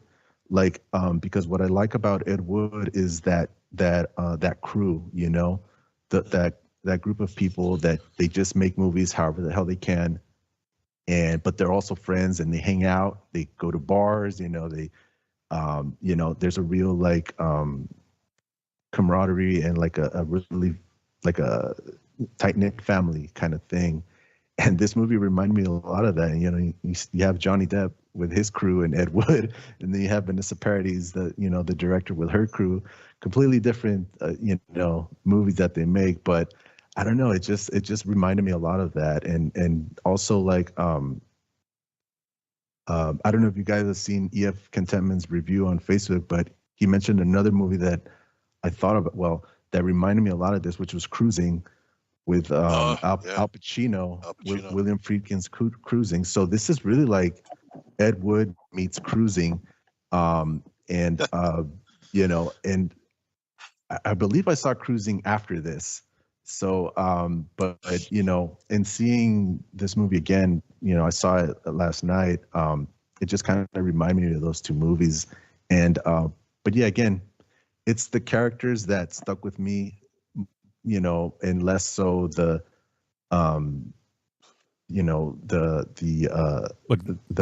murders or the killings or the gay porn or this or that, and that was kind of like my first impression the first time, and then this last time watching it, you get to see all the other things, like the costumes are great, and the disco scene with the music. The music is dope by M83. I don't know if even the music in the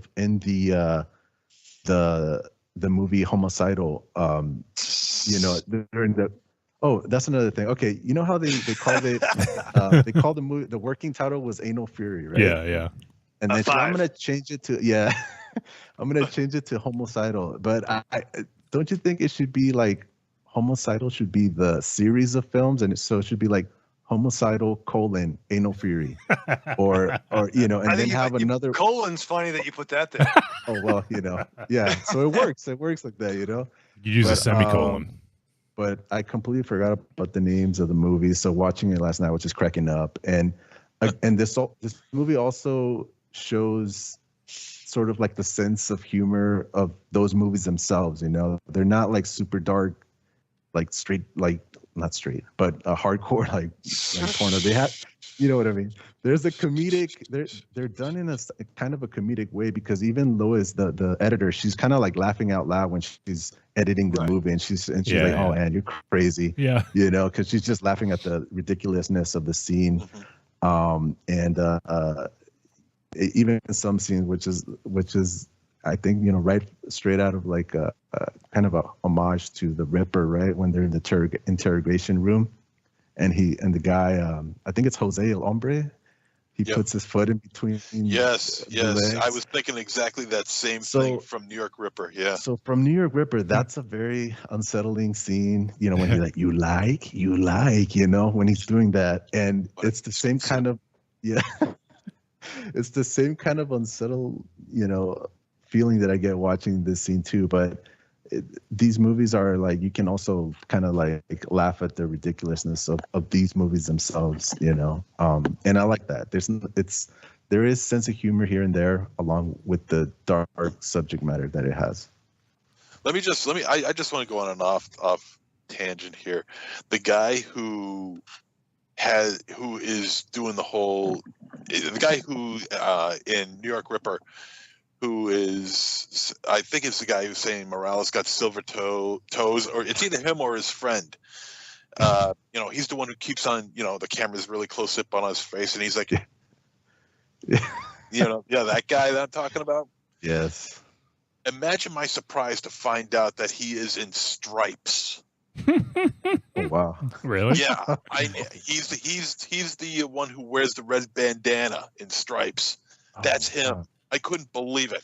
Oh, wow. Now, Yes, get back to what you were saying about Ed Wood. Now, I totally agree with that, because when I was watching these guys making that movie, going through editing choices and, you know, hey, you know, someone's got to fluff this guy over here. Hey, where's the mouth? You know? Oh, yeah. The golden mouth. The mouth. I love that guy too. He's awesome. The mouth.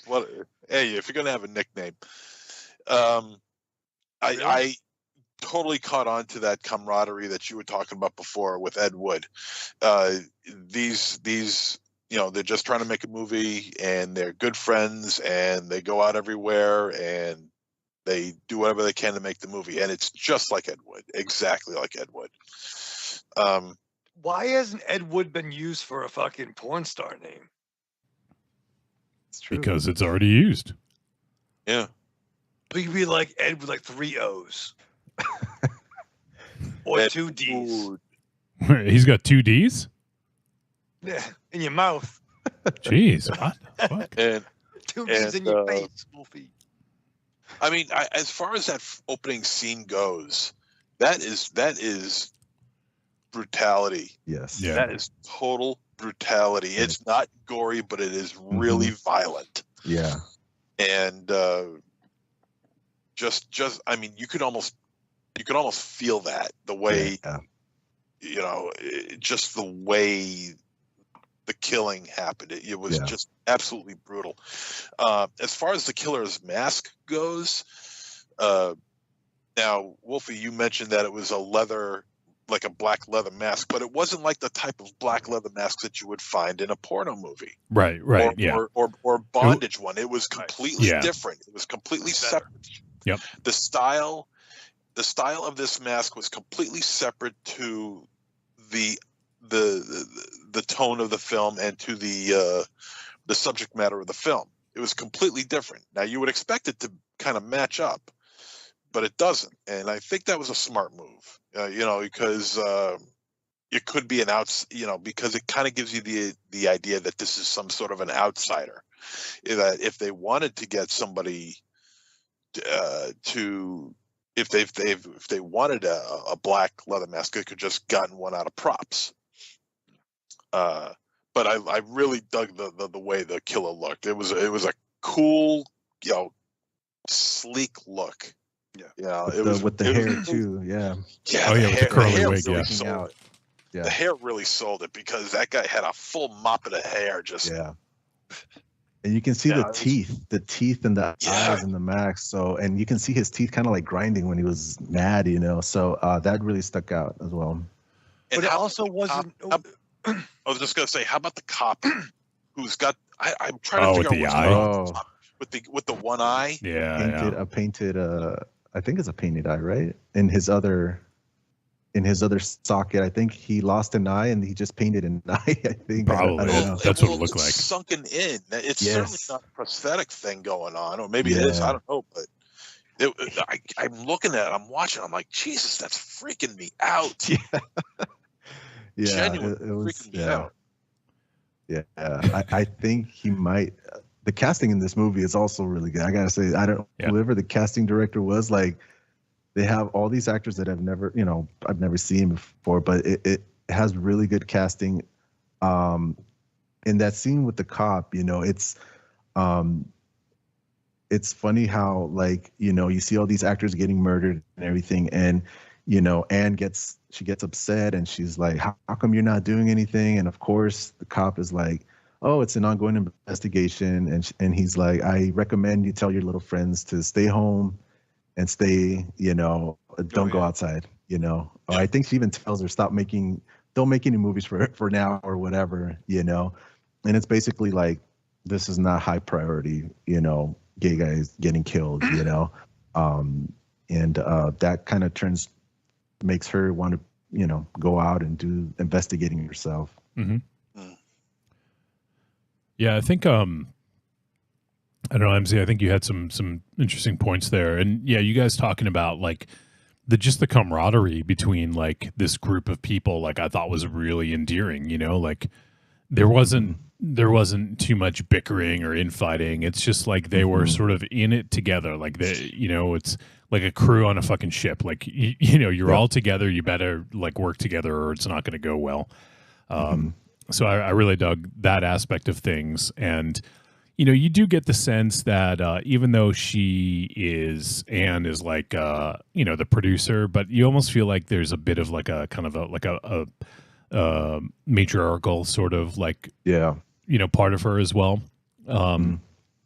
But it's interesting because when some of the actors start getting picked off, I feel like in a way she doesn't like grieve for them.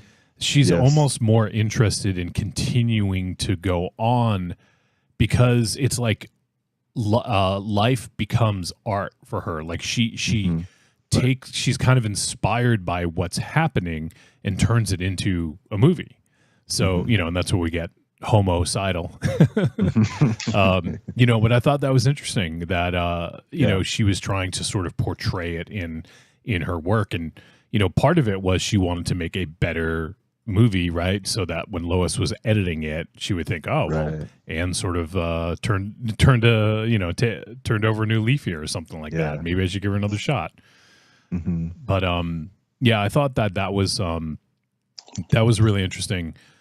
And like so many of these characters like were really endearing. Like there was I think Nance was the one who she found on the job site.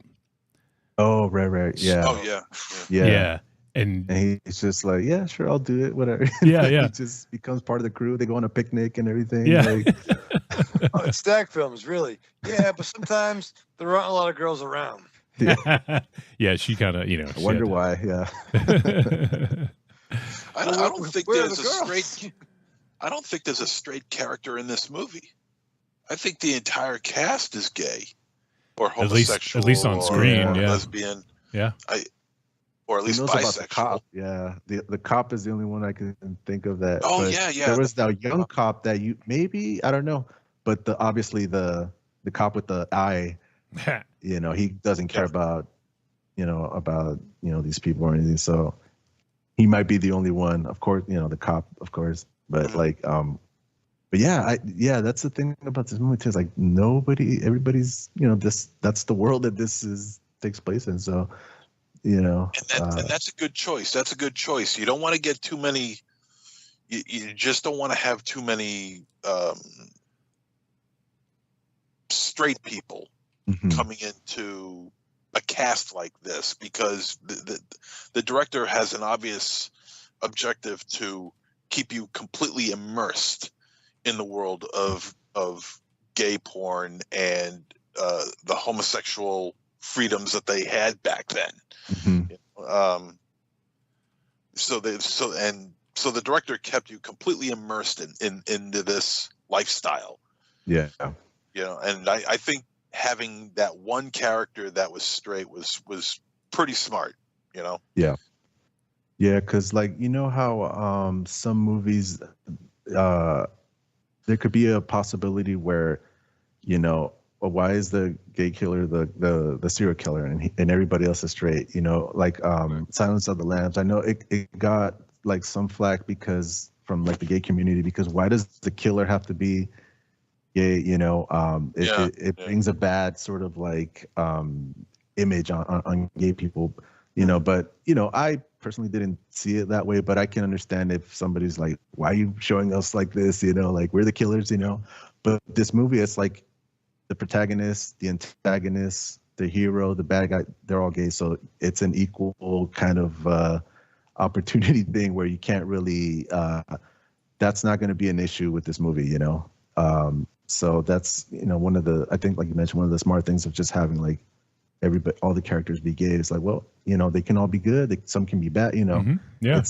You know, it's a combination of everything. And that's how it is with like everybody, you know. And in doing that, I think, I don't know if it was intentional, but you as the viewer, you're not putting your biases. What if you have bias, like you can have them, but it's like, okay, well, if everyone in this is gay, it's hard for me to use any bias to think like, oh, well, this is a good person or a bad person based on bias. It's just like, you know what?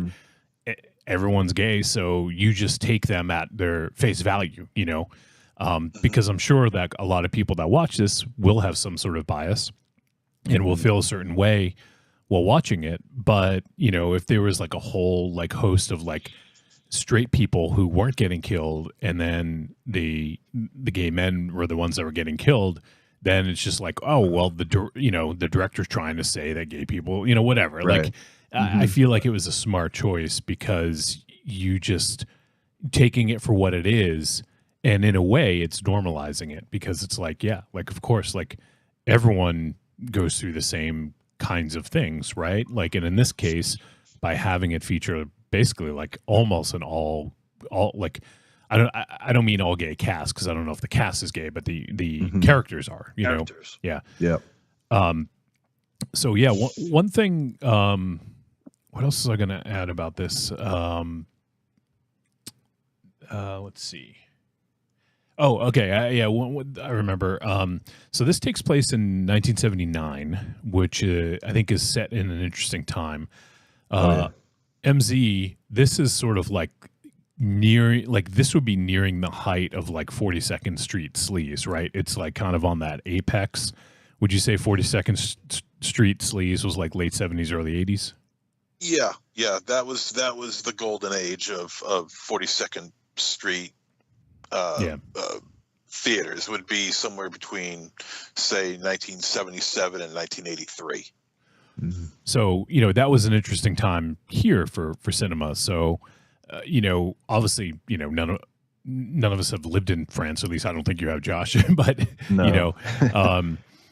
you know, like seeing Paris 1979, also the timing of it, I think is I don't know if this is why, but this is before like AIDS was widely known. You know, because I feel like in a way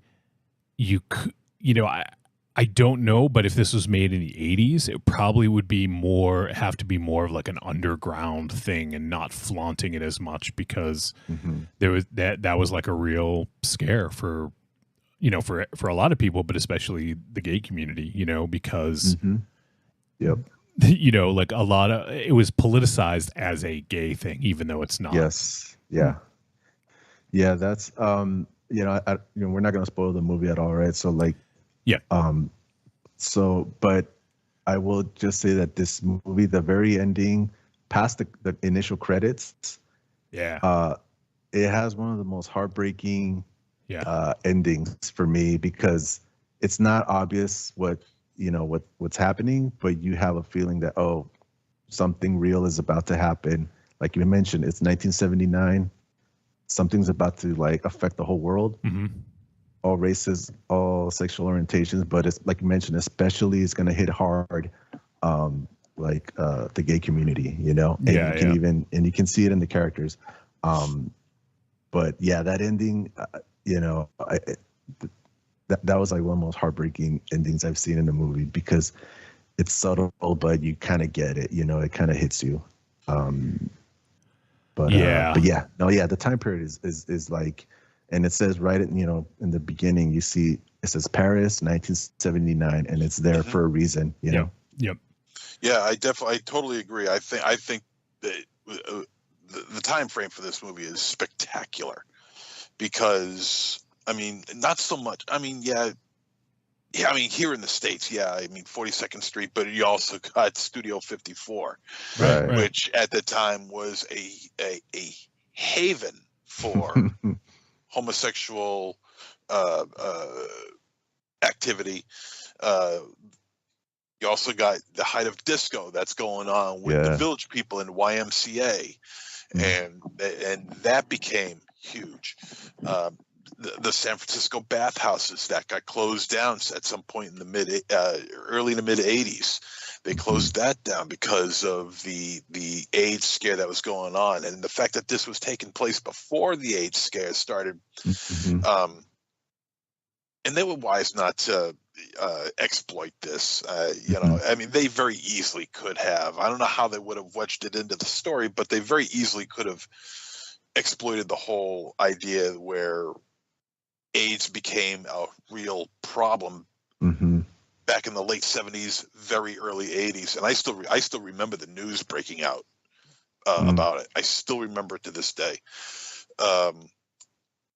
because I not ironically, but patient zero for the AIDS virus was a French steward. Oh, okay. Named Gaetan Dugas, and he was considered patient zero of the AIDS virus. He's the one, and because he was on an airplane flying around all over these places, having gay sex with whatever guy he can get a hold of, and a decent looking guy too. This guy has no trouble getting laid on a Saturday night, as Gorilla Monsoon would say. Wow. They late, probably though. But so the time frame of this movie is wonderful, because also using the film stock that this director used helps push that look, because when I look at 70s filmmaking, especially 70s porn, be it gay, straight, or whatever, I watch straight porn, but late 70s film stock in porn, you gotta, it's some dark shit with that film stock. I don't mean the activity. I'm talking about the film stock itself. Colors. There's a seedy, grimy, greasy, sickening underbelly about the type of film stock that's used. Just in general, not in this kind of film. I agree. I mean, it's and that's one of the things I like about this movie. They actually shot it with actual film. I don't know, maybe Arkham Josh can tell us, is this 16, Super 16, but those little details like make a huge difference in a movie, because like you mentioned, they could do a digital filter, run it through some software, whatever, but the fact that they actually got a camera shooting this and then showing it in the movie, those little details make a huge difference. And like you mentioned, I mean, it has a certain look, can't be, what do you say, replicated, only duplicated, or the other way around. You can only get it one way. That's what, shooting on actual film. Agreed. Yeah. Can I mention one scene? Yeah, go ahead, Joshua. I don't know, just to, one of the, I don't know, I thought this was hilarious. The scene, and you see Jose El Hombre waving his hands around and just saying, "May the spirit of sodomy possess us." Yeah. Long live us. And then like, cut, we got to do it again. And he's like, may the spirit of sodomy possess us. I thought that was hilarious. I'm gonna say that at Thanksgiving this year. What do you think of right before he cut the turkey, right? Like that was hilarious. Like, what was shit? I'm trying to remember the name of that movie. It was Hexed something. Oh, okay, yeah. Oh yeah, shit! I forgot. I'd have to, but yeah, it was more of a different genre of as opposed to a police. Right. You know, this was a different genre of gay porno. Yeah. Yeah, that was pretty outstanding. And there's a couple scenes that are like pretty amazing. I loved there's a scene with Archibald, played by Nicholas Morey, when he's in the when it's raining. I think it was the scene where it's really raining and he's in the phone booth, like filming that scene. Oh, right. It's a split screen Brian De Palma type. Yeah. Oh, thing, yeah. right? Yeah. Or yeah. I don't know who. Maybe Brian De Palma copied somebody else, but he's known for but it. it's that thing. Yeah. They have the split screen thing, and Yeah. Hey, we've all. It was shocking the first time I saw it. I was like, "Whoa, is that? Oh, okay. That's got to be fake. That can't be real." Trust me, it could be real. But there's a couple of out there. There's a couple of pretty like ridiculous scenes, like that were just just really like well done, and like were either done for like like laughs or just really kind of beautiful scenes. Yeah, just kind of like here and there, just to kind of lighten up the mood a little bit, which is good, And even a scene that, I mean, this isn't one that lightens the mood, but towards the end when crap, I forget the character's name, Nans, when he gets the flashlight, that scene when he's in the theater and he gets the flashlight. Right. Like that scene I thought was really well shot too, because you don't see darkness shot all that well. Yeah, that must have been pretty. That's hard to shoot. That's got to be really hard to shoot because it doesn't look. Well, I saw it on Blu-ray, and the blacks are like just blacks. There's no like pixelation that you get when you're watching it on streaming. So, and all you see is the flashlight and then the face. But yeah, that's a really well done, well lit scene, even though it's very little light. Yeah, and I think film has a lot to do with that as well, because it was shot on film. Whereas if digitally, I think digitally that wouldn't have worked out as well. So that's one thing. Go ahead, Josh. Go ahead. Oh, I just want to say right before. Hold on, 1 second. Yeah. While Josh disappears, one of the other. Oh, he's back. Okay. I just want to give a shout out to Corny because he sent me a link to get the Blu-ray. Okay, check this out. I was on Amazon searching for this Blu-ray. All I kept getting was the VOD, like to download or to stream, right? Yep. I kept putting Knife+Heart, Knife and Heart, Knife+Heart Blu-ray. Nothing would come up, and I don't know if this is on purpose. They're trying to get you that to download that VOD or whatever. But Corny sent me the link to Amazon, and I'm like, I've been searching for this thing on Amazon, but I don't know what he did. But he got me the link, and I was able to get it a couple of days ago. So shout out to Corny for sending me the link. He's the master DVD Blu-ray collector. I love all his screenshots of all the movies that he's gonna watch.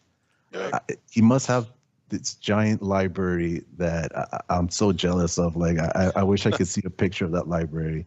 But yeah, make a calendar. A calendar, I know, right? A themed calendar of all the movies. Right. That's funny. Dope. That's awesome. Have that in Yeah. my downstairs bathroom. The other scene I wanted to bring up that came to mind was when Anne goes to that, like, it was like a Grand Guignol sort of like stage show where there's the woman in the like the fishnet sort of like The marmot outfit. Yeah, and then I don't know what that was, like a marmot, muskrat, whatever, like with the claws. I thought that scene was awesome. Yeah. That was really well done for a Yeah. stage production in Paris, 1979. That was extremely well done. Yeah. I mean, I tried to find out where the hell the what was made for blood was coming from, and it was coming from inside the suit. It was coming from the nails. You could see it pouring out of the nails a little bit. Yep. Yeah. Mm-hmm. Yeah. There's a bar in the back of the thing, so it's like, man, where is this place? Like, you can. It was Moynihan's. It was Moynihan's. Yeah, that's in the You back. should have stayed later, Joshua Lee. Brad. Yeah, you would have saw the I gotta show. go do some fucking shows. Yeah. Yeah, there's course that night.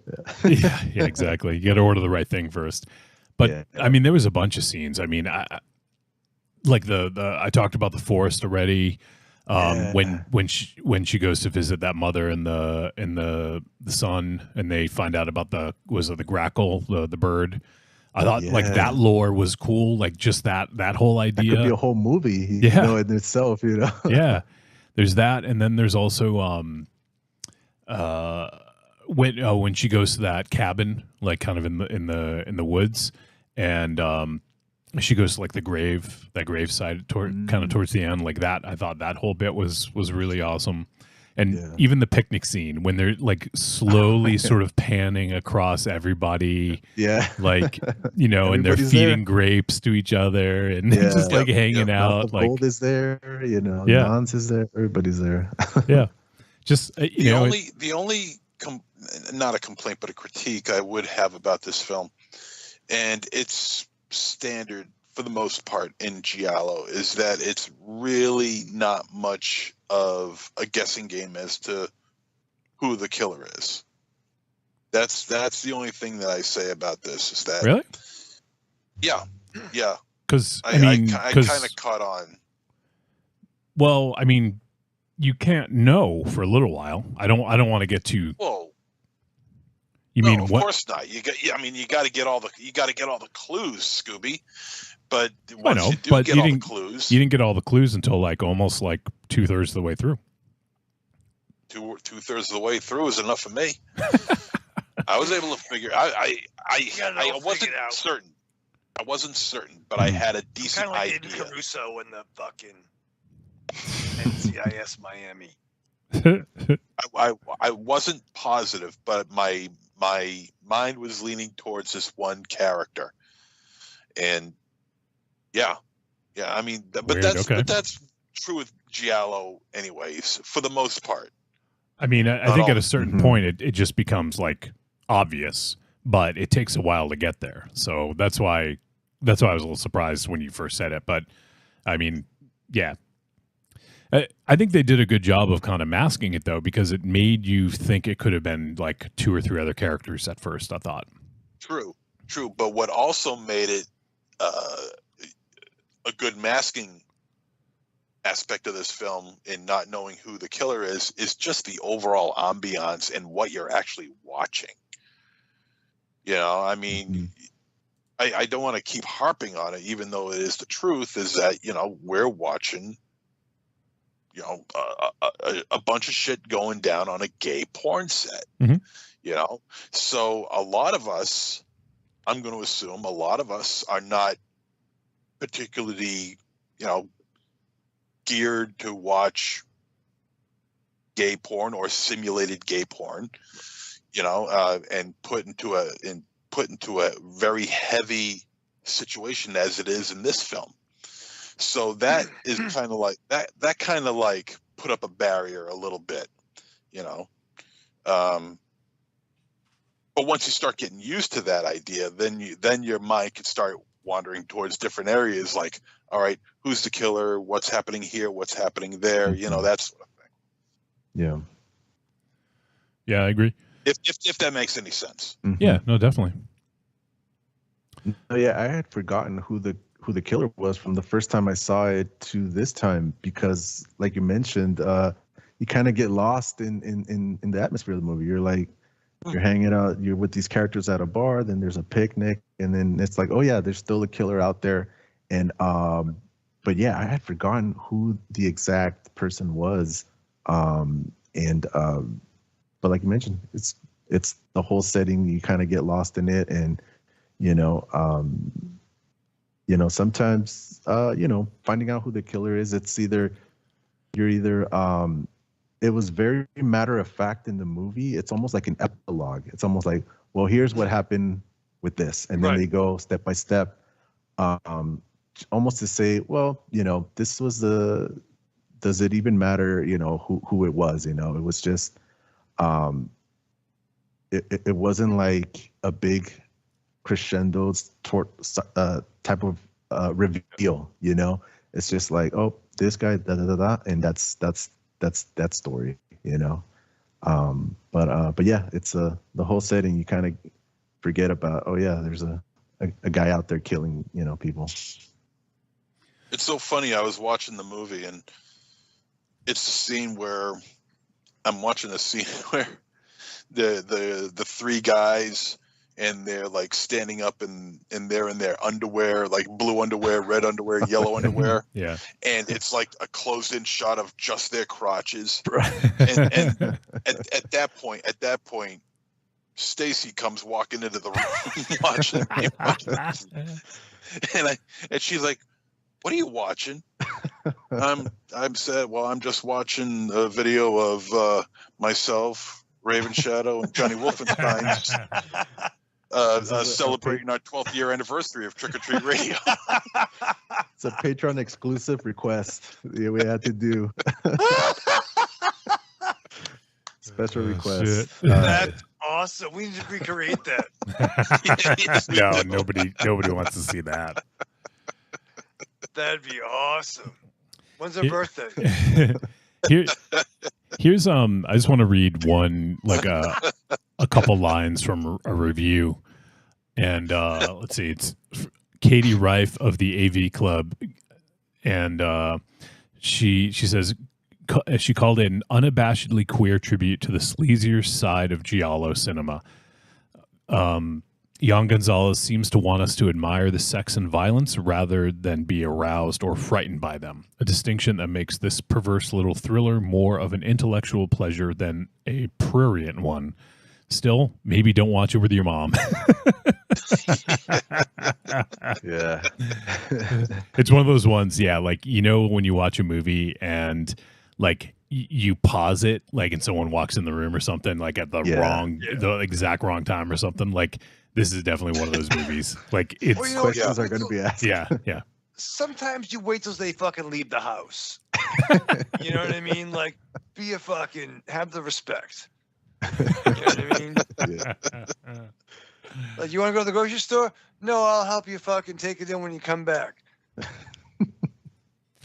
Put it on. Why are you rewinding to that scene so much? Oh, I just need to really understand the intricacies of something. It's the fucking credits, asshole. Oh man. Fucking watch Tango and Cash. You know what I mean? It's a nice little balance there. Yeah.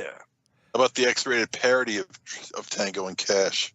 Oh, the prison scene? Oh. Bango and Rash? Yeah. I don't know. Yango and Rash. Wango and ass. Yango and ass. With Robert Dazar's look-alike. Yeah. It's like, well, I wonder what he's going to do. You broke that dick? You don't know shit, tripod. God, that movie is... Oh, my God. I love that movie. Only a little bit gay. Kurt Russell in drag? Is that a little... Yeah, it's a little weird. For no reason. People dug it back in the day. I remember watching that Thanks for everything. on the Arsenio Hall show. Oh. Priscilla, Queen of the Desert, or Rocky Horror Picture Show. Yeah.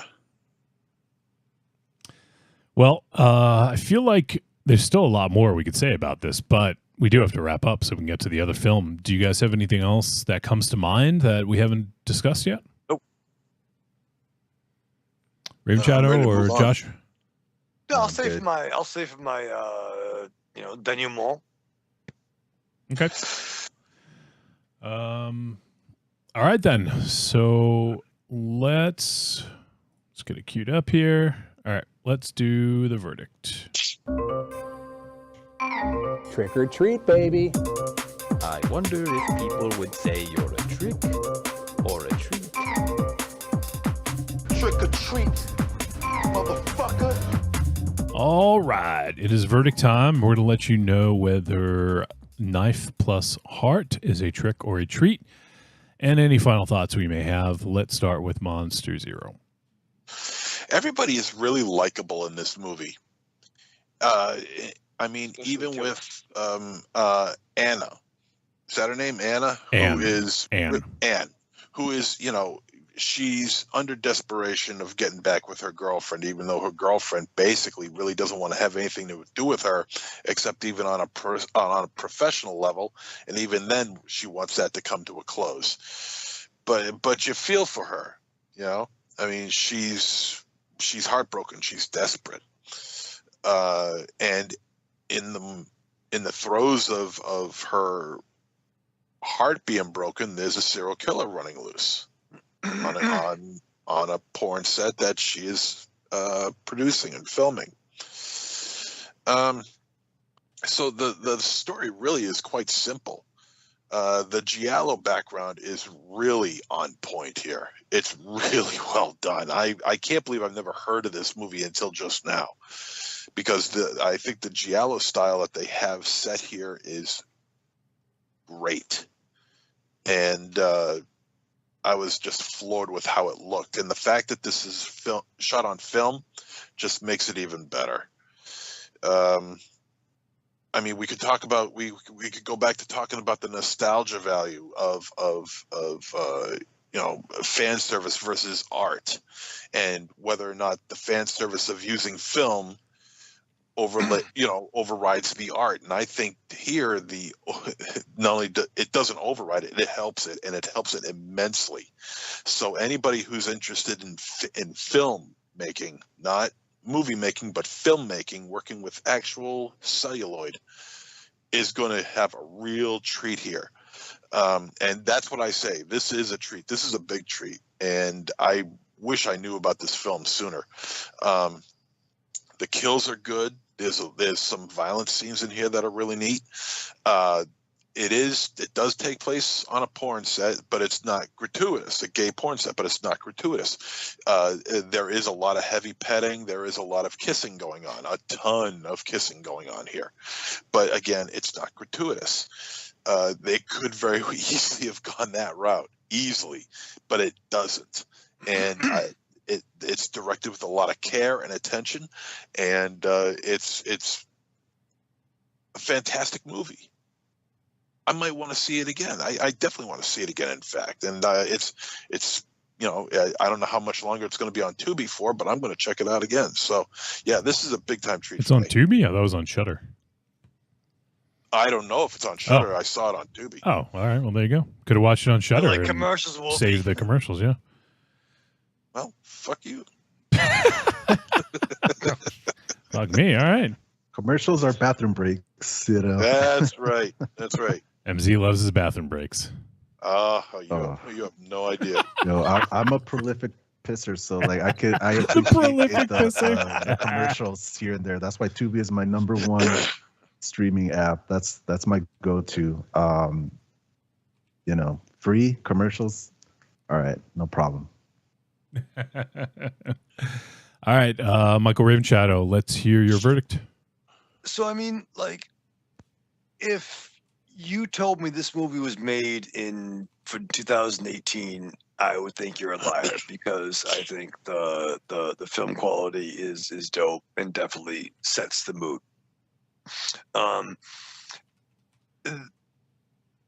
In terms of the outfit of the killer, I like it a lot. You very easily could have gone to the whole Quentin Tarantino bring out the gimp aesthetic, which I can't speak to that. I was very young, but I don't think they may even had that in '79. So I kind of like the leather bound Dr. Doom gimmick the guy had. And maybe like in a Studio 54 kind of world, like you might show up in a fucking leather suit with your fucking hair coming out. You know what I mean? Like, we had a kid in 1986 high school that wore a full ninja outfit, even with the tabby boots. Nice. Jason Enos. He's not listening, but like, yeah, it was okay. He wore a full ninja suit to school, and got a bowman doing the fucking climbing the rope in gym class. I was there. I'm sorry, Jack. But overall, I'm not a Giallo fan though, man. It's not my gimmick. You know what I mean? Like, I like for the most part Tom Cruise being a motion picture actor. You know, I like jets, but I don't like NASCAR. So I'm not gonna watch the fucking Mellow Yellow movie. You know what I mean? Like, What about the Michael Cheetos the Cheetos movie? Would you watch that one?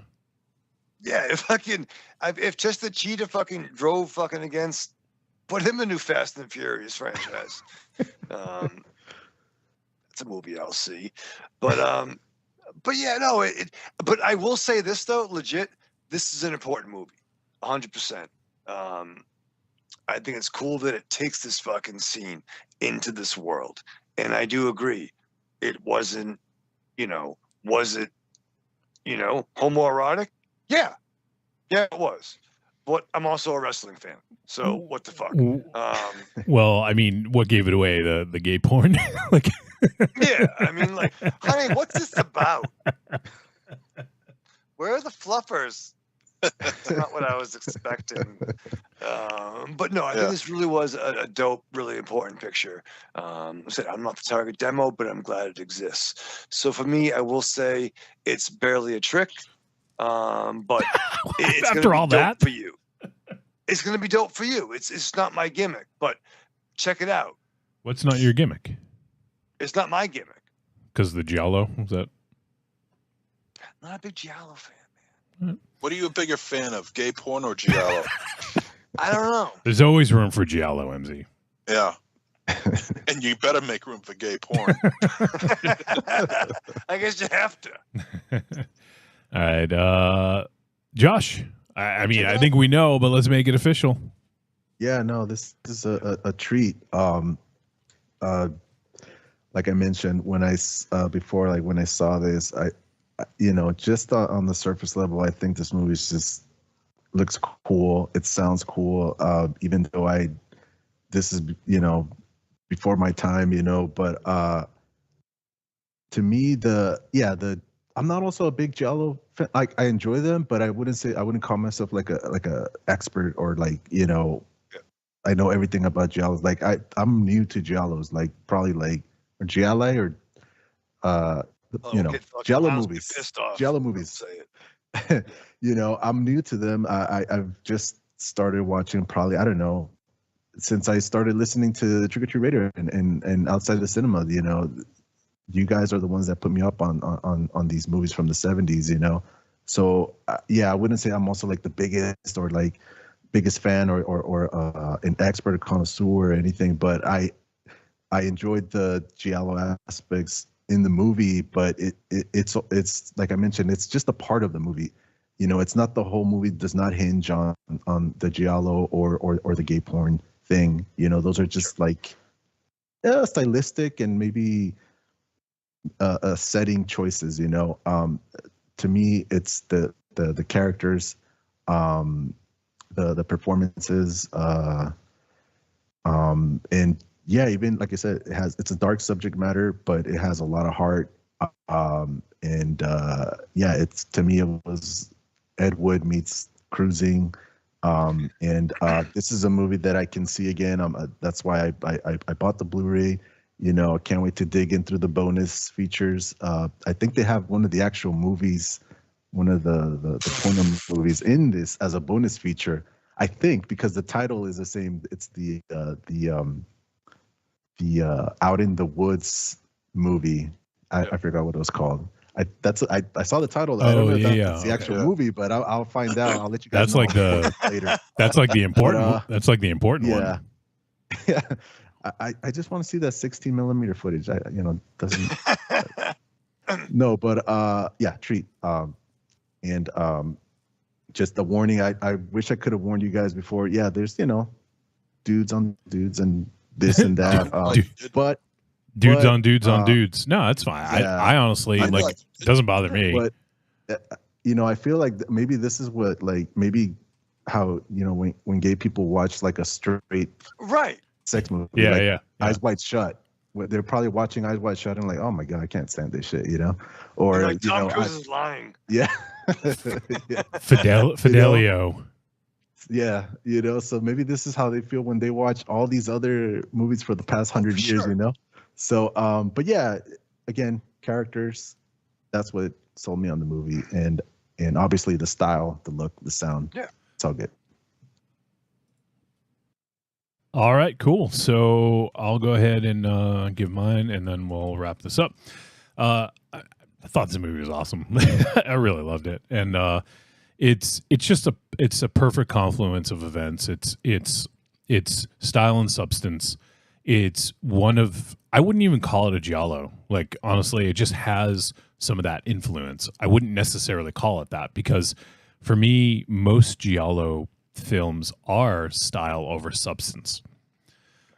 Like, I feel like that's actually an element of what makes a giallo, is like it's got like a pretty bare story with just like a just light on narrative and heavy on style and color. And whereas this, I feel like, is almost like more like kind of the opposite, where it's more substance with style, and it just it's Vanessa Paradis, I thought was great in this. Yep. I really liked Nicholas Mori as well, who played Archibald. I thought he was awesome. Yeah. I loved a lot of the characters, and it's just like you mentioned, camaraderie. Like, that's something I love, the camaraderie between the cast and crew, and like how they all cared about each other, and even Mouth, like someone who you would think if this was a set of like if that guy was on the set of like straight porn, people would be fucking making fun of him, right? Like, oh yeah, totally, yeah. Like, he'd be outcast, like yeah. But I feel like he was just part of the crew. Like, I don't think anyone ever said anything like negative towards him, right? No, they even consoled him. I think Archibald. Yeah. He saw him from far away, kind of like crying because they had just killed the first guy. Yep. And he went to console him, and he's like, "What's wrong?" Well, Carl, I really love him. He was a nice guy, this and that, And it's like, yeah, we're all scared, but we're all here, But yeah. Yeah, no, exactly. And that's one of the things I really liked about this, is that like, it just kind of flipped the script a little bit on stereotypes and stuff. And I really liked that. I think it was important that all of the main characters in this were gay, because if they weren't, I feel like people's bias would have shown, and it would have been like, oh, well, the straight person did this and the gay person did that, or whatever. And in this, it's like painting with different colors, I guess, in a way where you see things differently. And I really dug that. And I think it's a really fucking cool movie. And if this director, if Jan Gonzalez, does any other films, I'm sure he's going to be doing more films, but if he does another feature, I definitely would oh yeah, love to check it out, because I think it's a really fucking well-made movie. It looks amazing. Yeah, it's great. I would probably watch this one again too, for sure. So yeah, this for me is a big time treat. Knife+Heart, big treat. And you guys can check it out. MZ said it's on Tubi. I think it's still on Shudder. So you got options. And if you haven't seen it, I highly recommend you check it out, especially if you do like giallo. It's yes, if you have an aversion to watching gay porn, you're not actually watching gay porn, you're just seeing them film it on set. And it's just really well made and done with a lot of care and respect, from filmmaking right down to the story, to the characters, everything. So yeah, really, really cool movie. Check out Knife+Heart. All right. So there you go. Raven Shadow, have respect for it. He liked what it did. He liked some things about it, but it's not his bag.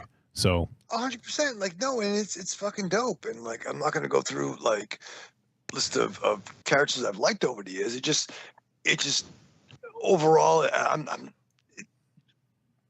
didn't work for me. But I think it's beautiful. It was important, and it's dope. I'm so glad it exists. yeah. So I was just going to say that aside from that, we all thought this was a treat. So there you go. All right. So next up, we're going to talk about our second film. And that is Bram Stoker's Dracula from 1992. Let me go pull up the details here. While I do that, Josh, do you want to talk about what made you choose this film as your second film? Yeah. Again, this being a horror podcast, I wanted to go with horror movies. And I picked this because this is the movie that got me into horror movies. Oh, nice. I was 9 years old in 92, and at the time I was obsessed with Batman, Ninja Turtles, Me too. trading cards, and I remember at the time in 92, the movies that I saw in theaters were Honey, I Blew Up the Kid and Captain Ron. So this tells you that my mindset, I'm a 9-year-old kid, right?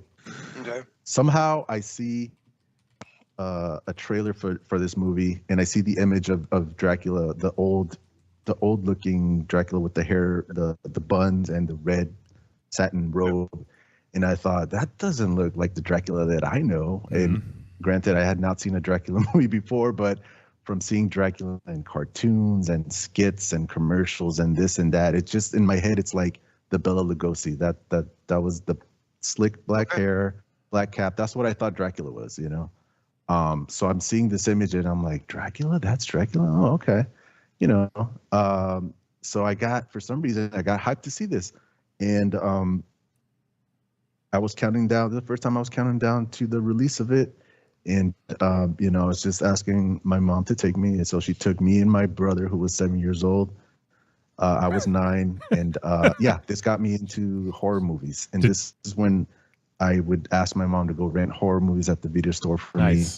And obviously, this was not the best time period for horror movies in retrospect. But yeah, I picked this because this is the one that got me into horror movies. And also because I thought it would be a good pre-game primer for the upcoming Nosferatu movie coming out in December. And also a nice pre-game primer for Francis Ford Coppola's Megalopolis that's coming out next month. So, I thought, oh, you know what? Why not? I know I feel like Dracula is a controversial topic on the show, but I thought, first time on Trick or Treat Radio, let me go with the movie that got me to love horror movies. And this is the one for me. Again, it's time and place. Some people's Citizen Kane is another person's Battlefield Earth, and some person's Battlefield Earth is another person's Citizen Kane. So, I know this is not like the best horror film in the history, but this is the one that got me started. Joshua Libre for the first time on fucking Trick or Treat Radio. Look at this fucking guy. So I'm just trying to give a little background why I picked this movie, and yeah. It's actually pretty awesome. I love hearing that. And it's funny, we've talked about MZ's foray into horror, and actually before I get to that, what made you want to see this? Did you see a trailer or was it a poster, Josh? Oh, I saw a trailer. Okay, and I don't know where I saw it, but I just remember seeing the trailer and seeing the image of the old Dracula, and I was like, "Oh, I want to see that." So I don't know. You would have had to, and I just yeah. So you would have had to seen it on maybe like Honey, I Blew Up the Kid or Captain Ron or something. Thinking about that, I was like, what Columbia movie did I see before this, or what kind of horror? Maybe maybe VHSs when you used to rent them. Didn't they have trailers before on the? Oh yeah, for sure. Right? For sure. Or did I? Yeah. Or my? No, they did. They did. Yeah. Okay, so maybe I saw some Columbia movie, and there was a trailer for this on that, and that's how I was just like, I want to see this, because MZ's story about how he became a horror fan is. Do you want to tell it, MZ? I feel like you're right here. No point in me telling it, but do you want to just quick tell how you became a horror fan? Yeah, it was my brother's 7th birthday. We all went to go see Popeye. Oh. And back then they didn't segregate, horror trailers from children's fare. So when we went to go see Popeye, I saw the trailers to Friday the 13th and The Shining. Oh, wow. And on Popeye. Wow. Yeah, okay. and that started it. Wow. That's what started. So it wasn't even a horror movie. Right, it was a trailer. Oh, okay. And yeah, now they kind of separate them by the type of movie that you're watching. Right. But that's fun. Yes. Yeah. So now I'm wondering, did I see the trailer on Honey, I Blew Up the Kid? I don't know. It's either that or Captain. I don't want to take that childhood memory away from you now. Back then it was the same gimmick though. Okay. Yeah, I'm trying to think. In the early 90s, was it like? I wonder if they were still because they would do whatever the studio was doing. Okay. Whatever they were pumping out. So I think maybe was Captain Ron canon or no? I don't know. Whatever. That was. No, I think that was Touchstone. Maybe it might have been Touchstone. But yeah, I don't know exactly where I saw the trailer, but that was the thing. I saw it somewhere, but yeah. But no, that can do it. A trailer can do, when a trailer's done well, it can do wonderful things. And when they don't do it well, it's like complete, turn off. Yeah. That's so it's kind of funny that it may have been a non-horror movie that got you into horror like MZ. So I thought it was fun to point that out. Yeah. But this did your mother regret taking 9-year-old Joshua Libre to see this? No, okay. She did cover my eyes during the Draculettes scene, but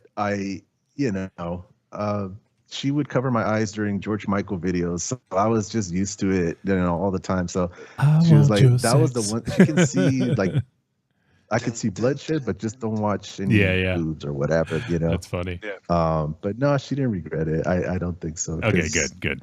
Yeah. All right, so let's tomorrow, but no. So let's quickly go through the details here. Bram Stoker's Dracula from 1992, rated R, 2 hours, 8 minutes. It is, a lot of genres here. Dark fantasy, dark romance, supernatural fantasy, supernatural horror, vampire horror, fantasy, horror, romance. Whew. Directed by Francis Ford Coppola, as mentioned before. And yeah, I'm actually looking forward to, holy shit, I just forgot the name. What's his new movie? Megalopolis. Megalopolis, yeah. It's funny seeing Adam Driver, aka Kylo Ren, on the poster with he was holding like a ruler or something like that, and I was like, man, this Kylo Ren has a weird lightsaber. It's that new, yeah. But I'm actually looking forward to it. I mean, he's been trying to get this movie made for like 40 years. Curiosity. Yeah. Mm-hmm.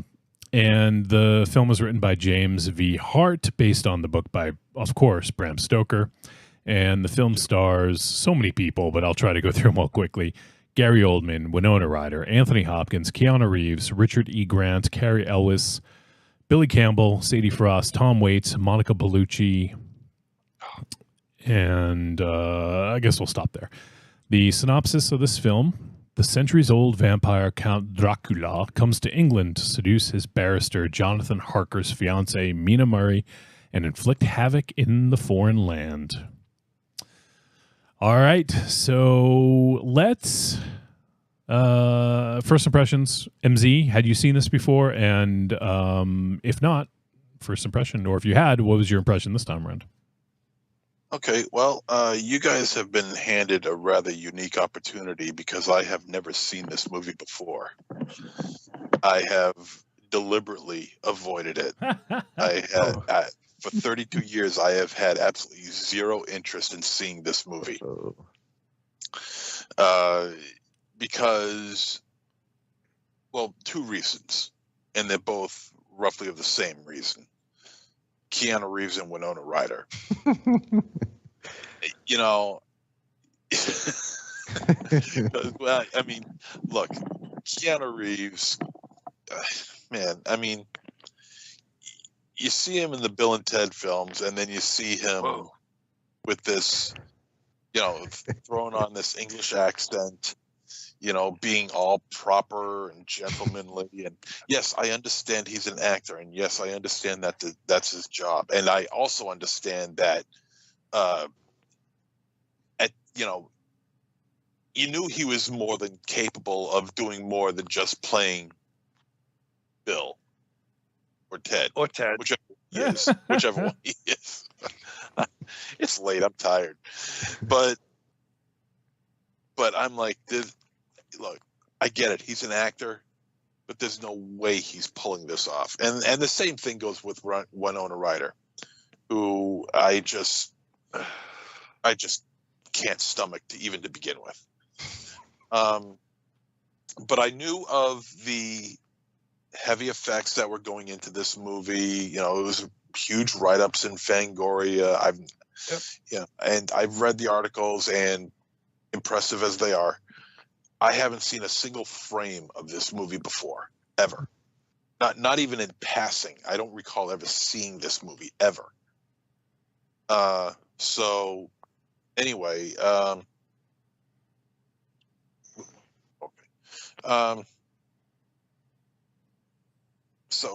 so my first impression is that I was really kind of amazed at what I saw.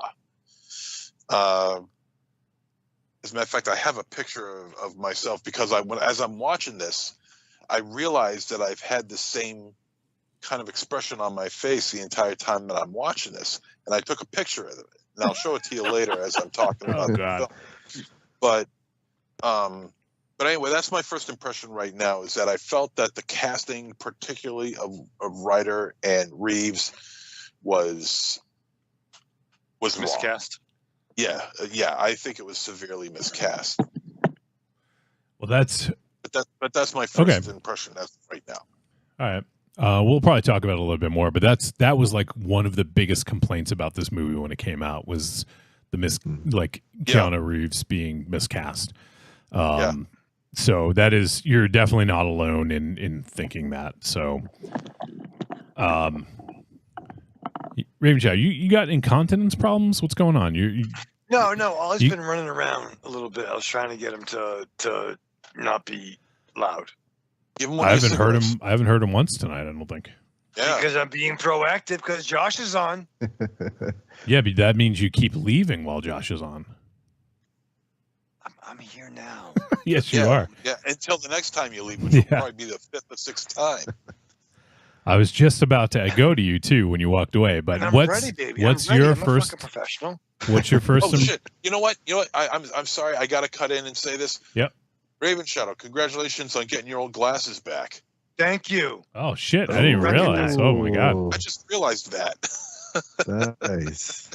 Are those the old ones, or are those new but old look? No, the same frames, but I got my new post cataract surgery prescriptions. Not the new lens, but the old lens. All right, Rachel, go ahead. Give your first impression. Yeah, fucking $570 later, but we'll fucking get into that. What about insurance? You know insurance. Yeah, I know.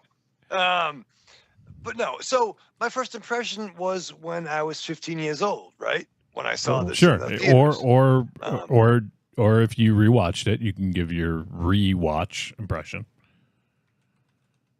Josh, you think it's fucking easy? Really? That's my first impression, was when I saw it when I was 15. You remember your first impression. You remember everything about seeing this for the first time. Everything's a lot of things, Wolfie. I'm just saying, I remember my first impression. You know what I mean? And I was 15. I had a friend, R, who got to drive. You know what I mean? It was the first early going to see your friends to see a movie, and they drive you there. And I was young. You know what I mean? And I was into the Lost Boys. I was into fucking, you know what I mean, Aliens. I was really into fucking Near Dark. You know what I mean? That was Dracula's Without Fangs. But I was never really a Dracula character fan. Like I just wasn't. It's like being like, I like Nick Fury, but I'm not into James Bond. You know what I mean? Like it's just I do have a love of Anne Rice Lestat because of his fucking power level. The Dracula Lestat. He's the fucking. It's the Interview with Lestat, Wolfie. Or the Vampire Lestat. But yeah, I mean, I like the Dracula from Monster Squad the best. I like him. I like Count Duckula, and I like fucking the Count motherfucker. Other than that, I'm not a Dracula guy. So with this, I'm like, I didn't really get it. I thought it might have been too older than me. You know, I had the Dark Horse Mike Mignola cover with a trading card. Respect. But now watching it at 47, I'm like, oh, this is Coppola's modern take on the Universal Dracula. In a dark lens. Like even down to the sets he created. Isn't it his take on Bram Stoker's Dracula? Well, through a fucking Universal lens, but it looked like it was a set. You know what I mean? Over the top. Over the top. All right. Well, I'm wrong. I guess No, I'm not saying you're wrong. No, you did. I know, Josh. This is what he fucking does. You think I'm fucking kidding? He says things. Yes, I do. I say things, especially when no one else talks, to try to fill some dead air. And he implies certain things. But no. Is this how the book ended? Who read the book? Raise your hand. God, I read it when I was a kid. I never read it. No. Long time ago. I have no recollection. So thank you. Except for the basics. Dracula's. But it is okay. You saw it opening weekend, right? I did. Actually, I did. Yeah. Okay. Yeah. So I did too. You know, on a Saturday night, and so that's one. You know, when you're a kid, you get one feeling from it. Watching it, like you mentioned, now, grown ass man, having seen a bunch of movies and a bunch of documentaries about movies, it's a completely different feeling that you get. I was blown away when I was 9, and I was blown away even now, you know, by the same movie for different reasons. So yeah, I get the two impressions, from the movie. So I wasn't sure, but yeah, though now, we'll talk about it. So I'll give mine, and then we'll start talking about this. I haven't seen this in a long time, so revisiting, and one thing it reminded me of is filmmaking has changed a lot. Oh yeah. In a lot of ways, and I actually miss a lot of the old kind of style. Like, I don't know what it was, but there was a couple times when. And I've seen other directors do this recently, so it's not something that's completely gone from filmmaking, but I've seen, a lot of times I feel like Coppola will fade out from one image and fade into another one that has a similar shape or something, And so that was one thing I noticed. There's a couple other things that just felt like an old school way of filmmaking that you don't quite see anymore. Mm-hmm. And that's one thing I really liked about this, is it just reminded me of kind of old school filmmaking. Yep. Well, there was kind of that rotoscope, beginning, which is my biggest memory of him doing the impaling. Yeah. Yeah. Right. Shadow puppets. I don't know if it was. Right. I don't know if it was rotoscope, but that's what my biggest memory is Yeah. that intro. Yeah, for sure. Yeah, so I thought a lot, like the look of it was really great. I mean, like if we're getting into like the costumes and the sets, like all that too, like all like old school style, really fucking beautiful and awesome. And I mean, it's just it's a pretty movie, like pretty to look at. Yeah, it's just it has that old feel to it. I really dig it. In terms of like, it's funny because to me, Keanu Reeves, I didn't mind him as Jonathan Harker as much in this time around. Whereas like I know a lot of people fucking busted on him for his casting in this and his performance, but like I feel like it wasn't that bad. Like I don't know, like that was okay. And I don't really get the Winona Ryder thing either. I think she's great in this. Like I thought she was actually really good in this. So I don't really understand that. And Gary Oldman's fucking awesome. Like, I mean, we know he is, you know, there's no doubt. Like he is one of the legends, but like he plays all like so many different versions of a character, you know, and I think that each of them are different and kind of like different roles, you know. Like in the beginning when he plays, you know, like Vlad, and you know later on when he's, you know, the old Dracula with like the fucking heart shape in the silhouette, like his hair looks like a fucking heart, you know, that. And then when he plays the sort of younger long hair, I don't know what you call him, like like a fucking you know, what do you call, some kind of aristocrat. Yeah, like aristocrat. Yeah, I could see that. Yeah. Steampunk aristocrat. You know, Wolfie, remember when we used to work with a guy who used to dress up as him at Spooky World? There was a guy that was one of the actors in Spooky World that dressed up like that. I think I know who you mean. Aristocrat. Oh, with the top hat and with the top glasses? hat. Yeah. Oh, okay. Dead bring him for him. Yeah. You and remember I mean, him. Yep. Who can forget the Simpsons episode with Mr. Burns? Right? I mean, come on.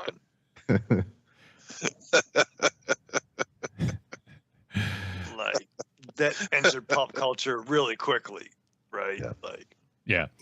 So I mean, this is, it's funny because, you know, I'm like, oh man, I haven't seen this in so long, and then when watching it, it's like, oh well, I fucking know the story. You know, it's not like, you know, like I remember the story, and it's funny watching this. I think the scene on the Demeter was better than the fucking movie Last Voyage of the Demeter. Like that scene I thought was better than that whole fucking movie.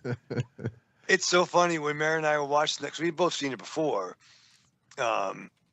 I went in the room. I think I might have been going to the restroom or doing something, getting a piece of cheese in the fridge. Getting a piece of cheese in the fridge? Yeah. What were we doing with it? Fucking ate it. What the fuck? Calcium. Your own charcuterie or? Yeah, no charcuterie board. Rachel's like, what? Yeah. No, it's not get a little snack cheese. I open, peel it up, and just fucking takes a couple out. Marion should get you a charcuterie board. I don't want chicanery. Supernatural chicanery. Salami, pepperoni, you know, grapes, the whole thing. They're there. I want all those right now. Charcuterie board, boy. Yeah. That'd be your new favorite thing. Charcuterie board. What'd you call it? Charcuterie? I don't know. Josh, I'm already in trouble. No, you're not. You just don't know how to fucking say it. That's right. I got fucking problems. What I'm trying to say is, when they had the denometer thing. Denometer. Denometer. The Chris Denometer. Dr. Denometer. What's it called? The fucking voyage. Oh, God. The meter. I wanted to rewind it because I knew how angry that Wolfie was about it, and I wanted to like watch it again. Like it was so much more succinct in this Yeah. and tactical. No Yeah. CG. Yeah, it could have been just been a 2-minute movie, but hey, they had to make it 2 hours. It really told the story in one. Like, good for you, Coppola. You can do well in Hollywood. Yeah, I mean that's pretty much it. Like, another thing about it is that in the 80s and 90s, like, not that there's not sex, nudity in movies nowadays, but I feel like in a movie like this that was like a theatrical release, like I feel like sometimes they lessen it now. Like I feel like this was maybe more gratuitous than some of the films that might come out nowadays. Oh, and it wasn't that gratuitous, sure. but I feel like times have changed. You don't really truly need it now, right? There's an internet connection. You don't fucking need it. You know what I mean, like, to call back to Tango and Cash, there was no reason for a fight, for a car escape scene in a parking garage to have a yuppie couple fucking in a back seat to see some breasts. Did I appreciate it at 14? Yeah. Yep. But do you really need it now? No. But to be fair, at 15, when I did see this in theaters, I appreciated it. Do you think you're still doing your first impression? I'm just curious. I'm not a big fan of the first impression. I'm not sure. Are we still on this? Well, I was trying to finish mine. I thought because Josh was here, we were just discussing. But I guess MZ, please don't itch the fucking mic. That sounds so horrible. What do you think happens if you itch the fucking mic? You're itching your skin right under the mic. It's going. Sorry, Christ. my mic has scabies. Rat scabies. Sorry, Jesus. my mic has scabies. Oh, okay, gotcha. All right, so yeah, that's pretty much my first impression for this view. So let's go to Josh. And did you rewatch this one? Yes. And if so, anything that stood out to you this time around? Yeah, no. So like I mentioned, the first time I saw it, it was I just kind of like soaked it in, took it in, and being 9 years old, seeing blood monsters and naked women and things that I was not used to. This that was it's one experience, it's one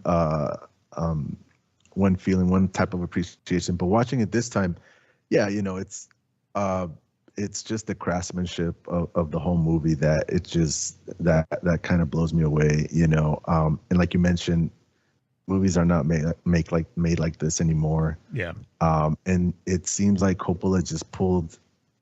Well, actually, I think it was his son Roman Coppola did the visual effects and the second unit for the movie, and he just pulled every trick from the book of how to make special effects, and it almost feels like a tribute to movies in a way, because they're using like every trick, every type of, like you mentioned, transition with shapes, the iris, the iris closing and opening, matte paintings, miniatures, reversing footage to make it look a little creepy and weird, all kind of like handmade stuff. And that's kind of what impressed me a lot, watching it as an adult, and and it's just a great production, like from like top to bottom, like costume sets, the music, the score in this movie. I just love the score in this movie. Performances, some are really, really top notch, and again, some are like, like you guys talked about, Keanu Reeves and Winona. It's a little mixed. It's just hard to, I just see them in like magazine covers, and that's kind of like how I picture them, back then, But no, yeah, I was just impressed with the production, the whole thing. And it's rare to get like a a Hollywood studio making a big budget horror movie, rated R. That doesn't happen now. Usually horror movies now are just like, sort of like lower budgeted type movies. I think the only person that can do a movie like this now would be Guillermo del Toro. Like, he's the only one that can do a rated R, big budget Hollywood horror movie. I can't really think of that. I mean, the Voyage of the Demeter, that was not it. It was attempting to be something like a period horror movie, but those are tough to make. I mean, you really need to go all out or have a true master behind it. So yeah, I just appreciated the rarity that this is nowadays. But yeah, that was kind of my impression, and what I got from watching it as an adult. It's just the production values, all that. Yeah, definitely. All right, well, let's dive in. Like, we'll keep this kind of brief. I feel like there's not a lot to say about this that that hasn't been said. But what I guess the question I'll throw out is, was there anything about this that you feel does better than other Dracula or vampire movies? Is there anything that stood out that you feel this did really well?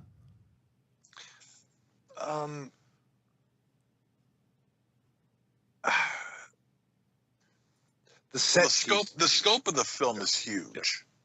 Yeah. It's the scope of this film is pretty big in comparison to other Dracula films. Other Dracula films, see, they're just keeping it rather, secluded and encased in this one castle, for the most part, and then it bleeds out into the streets on a ship and out on the streets some more. Here you're getting the full context of Dracula when he was out in battle, when he died, coming back, and then we're doing the castle, hitting the streets, hitting the ship, hitting the streets again. So the scope of this film is enormous in comparison to other Dracula vampire films, and I can appreciate that, because you want to get a full idea of Dracula. This was a full story of Dracula, not just one segment of his existence. Mm-hmm. So, MZ, I was going to ask Rachel. Somebody walked away. But so, MZ, are you glad you saw this now, or do you still wish you hadn't? Or if you want to save that for your verdict, I guess you can wait. But no, I can say it now. Okay. Well, like I said, I've never seen it before. It's been it came out in '92, so it's 32 years ago.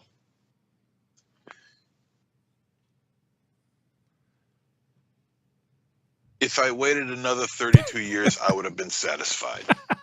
You would have? Okay. I got to tell you. I don't know if you're going to make it another 32 years. I hated this movie.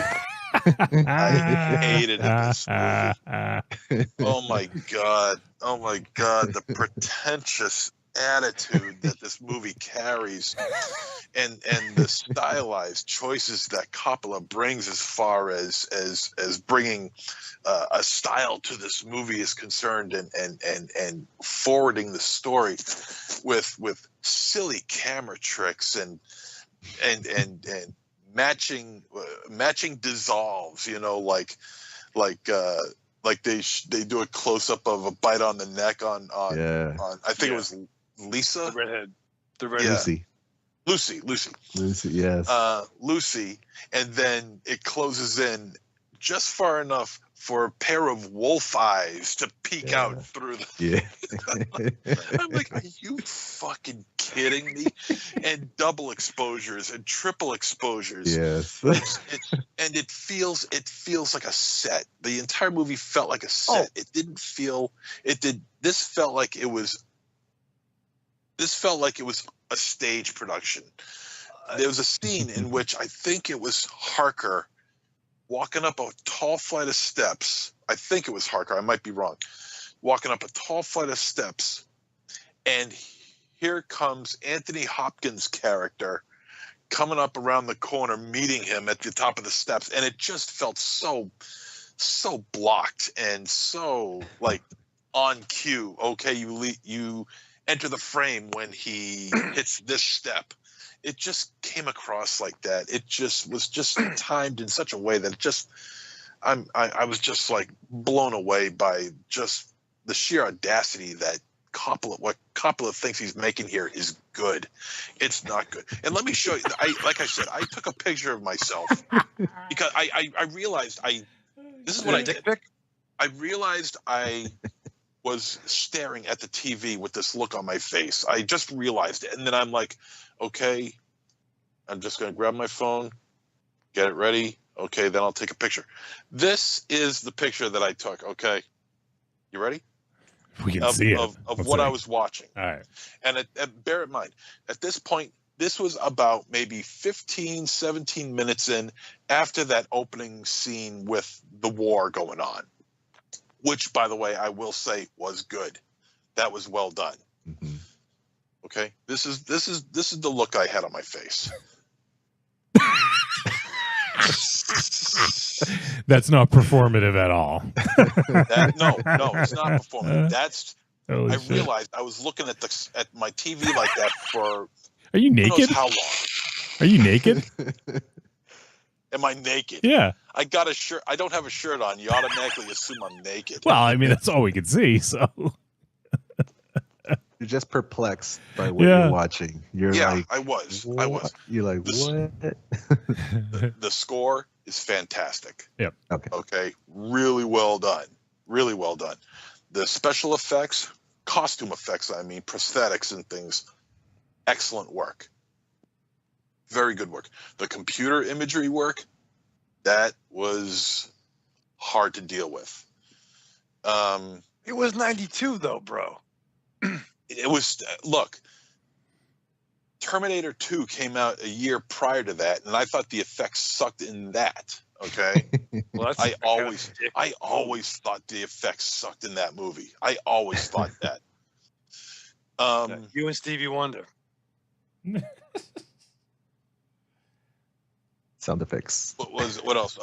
Okay, now as far as the performances go, okay, we talked about Reeves, we talked about Ryder.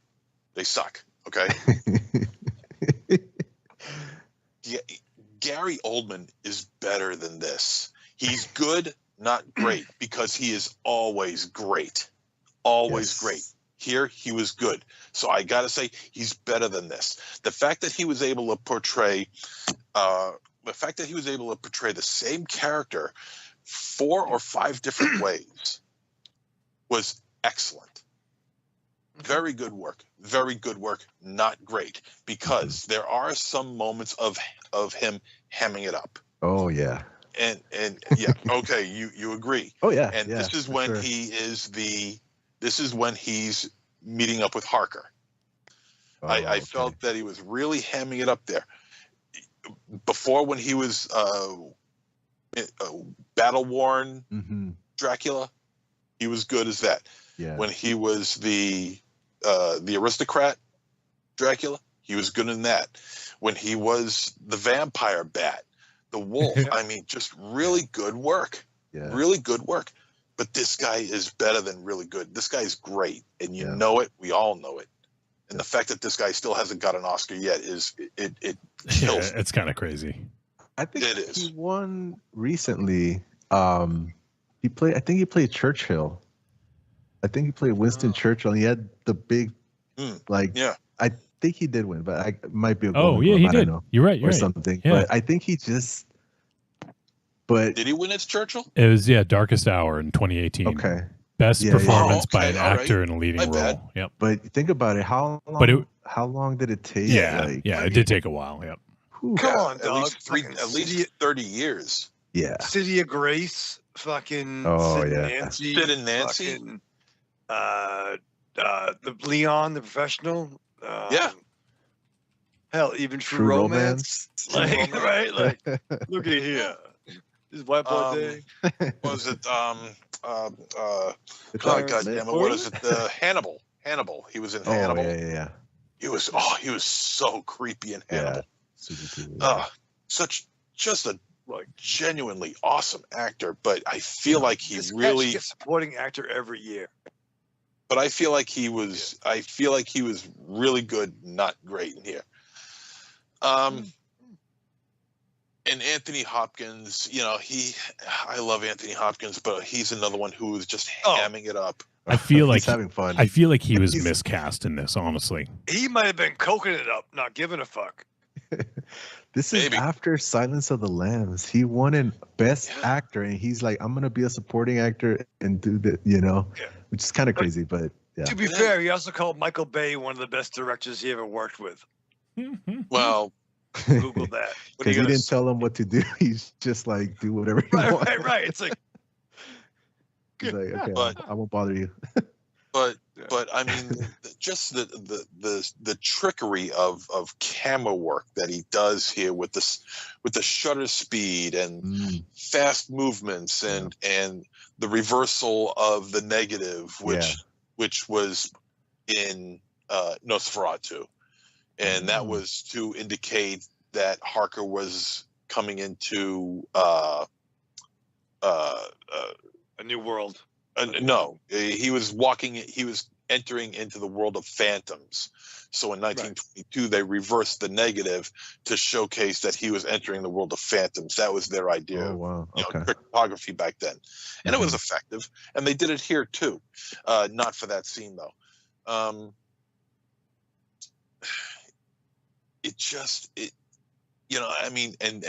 the really bad green smoke and the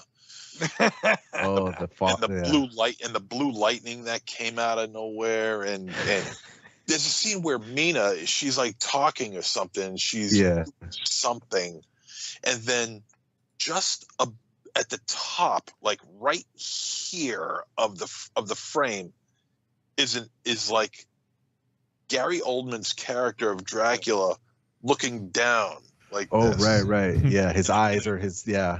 And this green, I think it's like a green outline of him or whatever it was. And I'm like, are you kidding me? Why is there so much trickery going on here? I was going to say trickery and everything. Skullduggery. And you know what it is? Because this is one scene that has never left my mind ever since I first saw it back in 1988. Since Tuesday. Okay. It's an episode of Head of the Class. Okay. Yes. And Howard Hessman's character, Mr. Howard Hessman, is doing his own rendition of Shakespeare. And there's a scene in which he's doing a stage production of Shakespeare. And there's this one scene where this actress is speaking, but because he's trying to be hip, he's trying to be today, he's trying to be now, circa 1988, he's trying to be with it. He has the actress speaking on stage. She doesn't complete her line. She opens up a cabinet behind her, opens it up. There's a TV set in the cabinet, and a close-up of her mouth filmed, and she speaks the rest of the line on the TV. And that's what I got out of this, was that Coppola was trying to he was trying to be today. He was trying to be now. He was trying to be hip with it. And it just came across looking silly. It was just not a good time. I had to pause the movie at one point, and I figured I'm well into it. I realized I'm only 48 minutes into it. I'm like, oh. You got 2 hours left. No, like an hour and a half left, I guess. Yeah, I mean, I have a flight of stairs over here. I was pretty close to jumping. Wow! Right down the flight of stairs. All right, let me. This was terrible. I think this is funny, but we don't have much time left, so I want to. Sorry. No, you're good. You're good. Josh, so in this rewatch, I'm curious, like, since this is the movie that got you into horror, what now that you're sort of a veteran of horror movies, what would you say was your experience this time around? Did it seem a little bit more tame this time around? Were you surprised at how hard it went at times?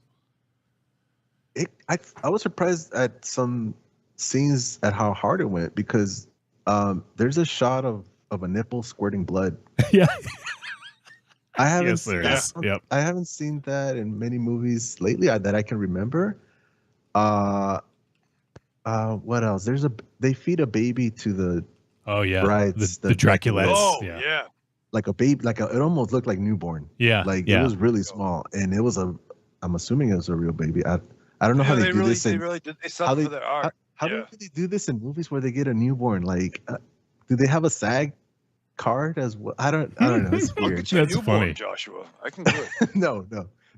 But it was just that and I could expect, like I mentioned, when it's a big budget Hollywood movie, they try to lower the risks. They don't want to put some crazy shit out there, and alienate audiences. They want to keep it safe. So I always assume that big budget horror movies from big Hollywood studios, they're gonna go safe, and I don't think this movie at times was completely, safe all the way, Right. And I agree with MZ. There's tricks in every single scene. There's something happening, but I, having seen, movies for now, I'm 41. So having seen movies, I don't know, 35 years or whatever, and seeing how movies are made, I appreciated the old school techniques that were used. I didn't catch this the first time I saw it, but watching it now, I'm like, oh, there's, they use a 18 frames per second camera for when, for one shot, or, and like MC was saying, the double exposures, the composite shots, all that stuff, I appreciated, having now seen these past 10 years, just nothing but CG, everything, which I don't have a problem with, but it seems like using CG in horror, it seems almost like a sin, almost like a cinematic sin. It's like it has to be handmade, or I can understand using CG in fantasy, sci-fi type movies, but if you're gonna do horror, especially with blood, it's just get a bucket of blood. Don't tell some dude to add blood later on, just get the squibs, get the whatever, the air pressure machines, so all those little things I appreciated this time around, so it feels almost like I'm watching something from the ancient times of movies, even though it's early 90s, and what I love this time around, my favorite scene was when Dracula's like, oh, can you show me where's the Cinematheque? I hear it's a wonder of the civilized world. And Nina's like, oh, if you want to see culture, why don't you go to a museum? And he's oh. And then, they end up at the movie theater, or not the theater, but it's I don't know what they would call it, Cinematheque, right? Yeah. And he's like, wow, this new scientific invention is so great. And then Mina's like, you think Madame Curie would say this is a scientific, achievement? It's like, sure, the hell? Sure. She's just talking shit about movies, and he's all into them. He's a cinephile all of a sudden, I like that. Daisy and one's Robert Downey Jr. Yeah. So he's appreciating that, but I like that scene. They even have the silent film of the train coming in. That it was a real thing that people were like, oh shit, this train is really coming in to fucking hit us or whatever, but yeah, I enjoyed that scene. And yes, Anthony Hopkins going, he's just going ham, hard, and like the scene where he's just like he discovers that he's facing Dracula, the one I've been searching for my whole life, you know, and he's all happy, and then he's telling Billy Campbell, you know, the Rocketeer, he's like, oh yeah, boy, he's like, Miss Lucy, she is Dracula's bitch, she is the devil's concubine, you know. And he's just like dancing with Billy Campbell, and Billy Campbell's like, what the hell is wrong with this old guy, you know. You know, little things like that I just found amusing, you know, watching it this time around. But yeah, you know, and I agree. Yeah, I mean, Gary Oldman, I think the makeup can hide an actor too much, you know, and at times it's like, I don't know if they really needed to put Gary Oldman in that, in all those different makeups and costumes. Like, I mean, they could have got some other actor, right. You know what I mean? Like, it's like, but he was in the werewolf gimmick when he was fucking the chick on the fucking right. Yeah, didn't the like, cemetery plot, right? Maybe he wanted to. He's like, I want to do that. Right? He said, I can do that. He's like, I'll do it. They're like, actually, Gary, no, we got stuntman. No, he's like, no, I want to do it. Yeah, I'm fucking. If I'm not going to win a fucking Oscar for this movie, I want to. Yeah, my fucking Uncle Oscar, the smoocher. All right, well, I think, I mean, there's obviously more stuff we can talk about with this one, but I do want to wrap it up because it's getting close to 11:30. MZ's going to take off, and we did get 2 voice messages. So, was there anything else? Actually, before we do that, was there anything else any of you guys wanted to mention about this specifically before we go to a verdict? I'll just do all my wrap up. All right. Because MZ fucked it up for everybody. No, you stepped away. My dog was barking. Blame it on Ollie. Okay, go ahead. All right, so let's do the verdict. Trick or treat, baby. I wonder if people would say you're a trick or a treat. Trick or treat, motherfucker. All right, verdict time. I'll let you know whether this movie is a trick or a treat and any final thoughts. I think we know MZ, but let's make it official. The story is there. The characters are there. The score is excellent. The effects are good, very good. The performances, though, are shoddy at best, with Oldman basically saving the entire cast from absolute embarrassment. The stylized choices that Coppola has here is abysmal, and it just doesn't fit the story of Dracula. It just doesn't do it. It just doesn't work. You know, it may have sounded like a good idea at the time, but it just takes away from the story. You know, and I think Coppola. This is probably Coppola's worst movie. It's really, really, really, really bad. This is a trick. All right, hey, Raven Shadow. So, like, I agree with a lot of what MZ said during this discussion, especially when I was 15 years old. Like, and I didn't quite. He spoke for me at that age. You know what pissed me off a little bit? That's probably where I really started hating Dracula as a character. Was that, spoiler alert, came out in fucking 92. He stabbed the cross. I thought that scene was awesome. What's that? I thought that scene was awesome, actually. Yeah, which I totally support it now. Oh, sure. But like, just because you stabbed a cross, you pissed off God enough to make you a fucking vampire. It just didn't seem. It seemed like that's not the best origin story to me. Watching it now, at 47 years old, it's kind of how I remember seeing Batman Returns as a child. Once again, 14, 15. Like, oh, I don't like this. Why do I not like this? And then watching it with Marion years later, like, oh, this is not a Batman movie. it's a Tim Burton movie, and that's how I can get behind it. So with this, I see it as Coppola doing his Dracula gimmick. And when I said it was a throwback to Universal, I mean because it was sets. It wasn't these giant CGI fucking wide scope things. It was sets, and it was a callback. I think Sir Anthony Hopkins is not that too far from the cat from Fright Night. You know what I mean, in his portrayal.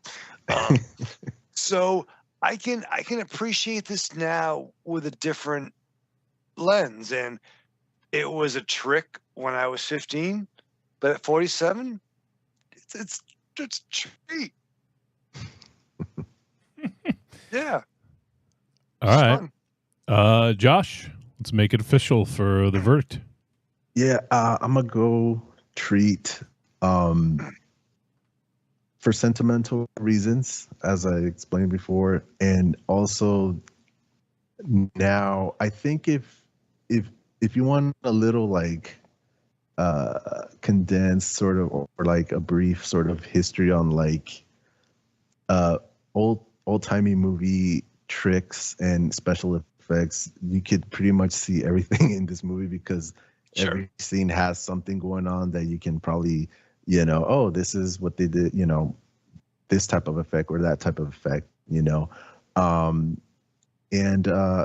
like I mentioned, this is like a rare movie. You don't, like I mentioned before, these movies don't get made nowadays as much, usually, you get your A24 horror movies, and but yeah, period pieces, horror movies are pretty rare. And yeah, it's a treat. And I just want to add one thing. I don't know if you guys are big on end movie credits. I love end movie credits for some reason. I like the red font, and I like end credit songs. And I don't know if you guys stuck around, probably cut it off, but there's an Annie Lennox song in the end credits. Did you hear that?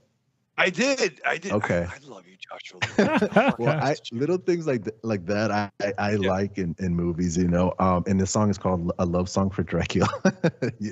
That's so special, and I just want to piggyback.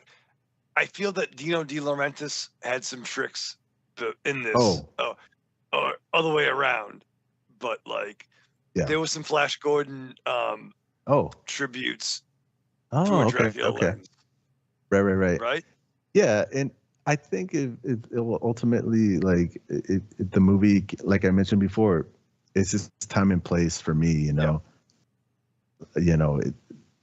this happens with a lot of movies. It could be one person's favorite movie or best movie or favorite movie. It can be somebody, it doesn't work for everybody, but yeah, a treat, and yeah, that's all I got. All right. I'll make this short and sweet. It's a treat. I mean, it does have, I feel like maybe it shows some of its wrinkles, I think, over time. Sure. But overall, I think it works as a standard, Dracula story. And, there's some things that elevate it, like Gary Oldman and some of the other performances. And, yeah, I mean, I don't feel too differently about it now than I did before. It's maybe not the best Dracula movie, but it's one of them, and it's well made. There are some movies about Dracula, and this is one of them. No, it's good. It's a treat. So, all right. One last question. Yeah, go for it, Josh. No, I just want to say, MZ, is it better than Van Helsing? Shit! Or no? Or what do you think? Is Van Helsing creeping up there to, like, This movie is better than Van Helsing. Okay. Wow. Okay.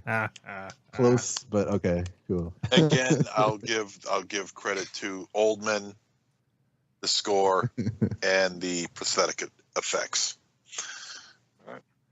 It's better than Van Helsing. There you go. There we go. It's official now. Well, it can be that, and it can also be this. Stop this movie. Yeah, that's All right, so MZ, this will perk you up and probably keep you for another few minutes. So that's going to do it for our film discussions. Josh, you picked some great ones. I'm really glad you picked Knife+Heart. Really glad to have seen that one, so appreciate that. And it was good to revisit this one as well. So, and I love the reason why you picked this one. I think that alone is perfect reason to talk about it. It's debut on the show, so Yeah. I'll go with I don't know, Copland or something next time. Boy. But let me talk about what we're doing next week. So right before we came on air, I had the film all picked out, and I saw a tweet that came out that a film is getting released tomorrow that was a surprise. So MZ, you ready for this? Next week, I am. we will be talking about the film Long Legs. Oh, Snoop. Hits VOD tomorrow, boys. My most anticipated film of the year. Yep. Mine's Frankie Frico, but I've been looking forward to this. So tomorrow hitting VOD is Long Legs, the latest film from Osgood, if you're nasty. Shit. So, starring Nicolas Cage, Micah Monroe. And speaking of 70s, if I'm not, well, actually, I don't want to say anything because I know MZ was trying to avoid anything about the movie, and I haven't seen it yet, so I don't know if it's accurate or not, but I don't want to say. But yeah, next week we will talk about Long Legs. Watch it. It's on VOD starting on the 23rd of August. So if you guys want to check it out, you can go ahead and find it on VOD. And it comes out on, I saw Blu-ray in physical media in September. So I think you can pre-order now. So yeah, Long Legs, doing that next week. All right, 2 voice messages. I don't know if these are long, MZ. I'll play one. If you need to run for the second one, then no problem. But here is FTM. Let's hear from our boy, First Time Mike. What's up, Trick or Treat family? This is First Time Mike. Hope everything is well with everybody. Oh, looks like I'm in time for a Patreon takeover with Joshua Libre. Hope everything is well with you, my friend. I wanted to hop in live on this episode, but instead I got a call from some family members. I had to take care of some business. Everybody is okay. But I had some time to record this. My thoughts on the movies tonight. Knife+Heart is not a movie I set out to watch. I watched a lot of giallos when I was younger, but that's a type of movie that I got to really be in the mood for. But it was on Shudder's streaming channel, and I started watching it, and it kind of sucked me into it, no pun intended. The use of the background of gay porn as the backdrop for all the murders is rather interesting, and the weapon that is used is very much in a giallo fashion.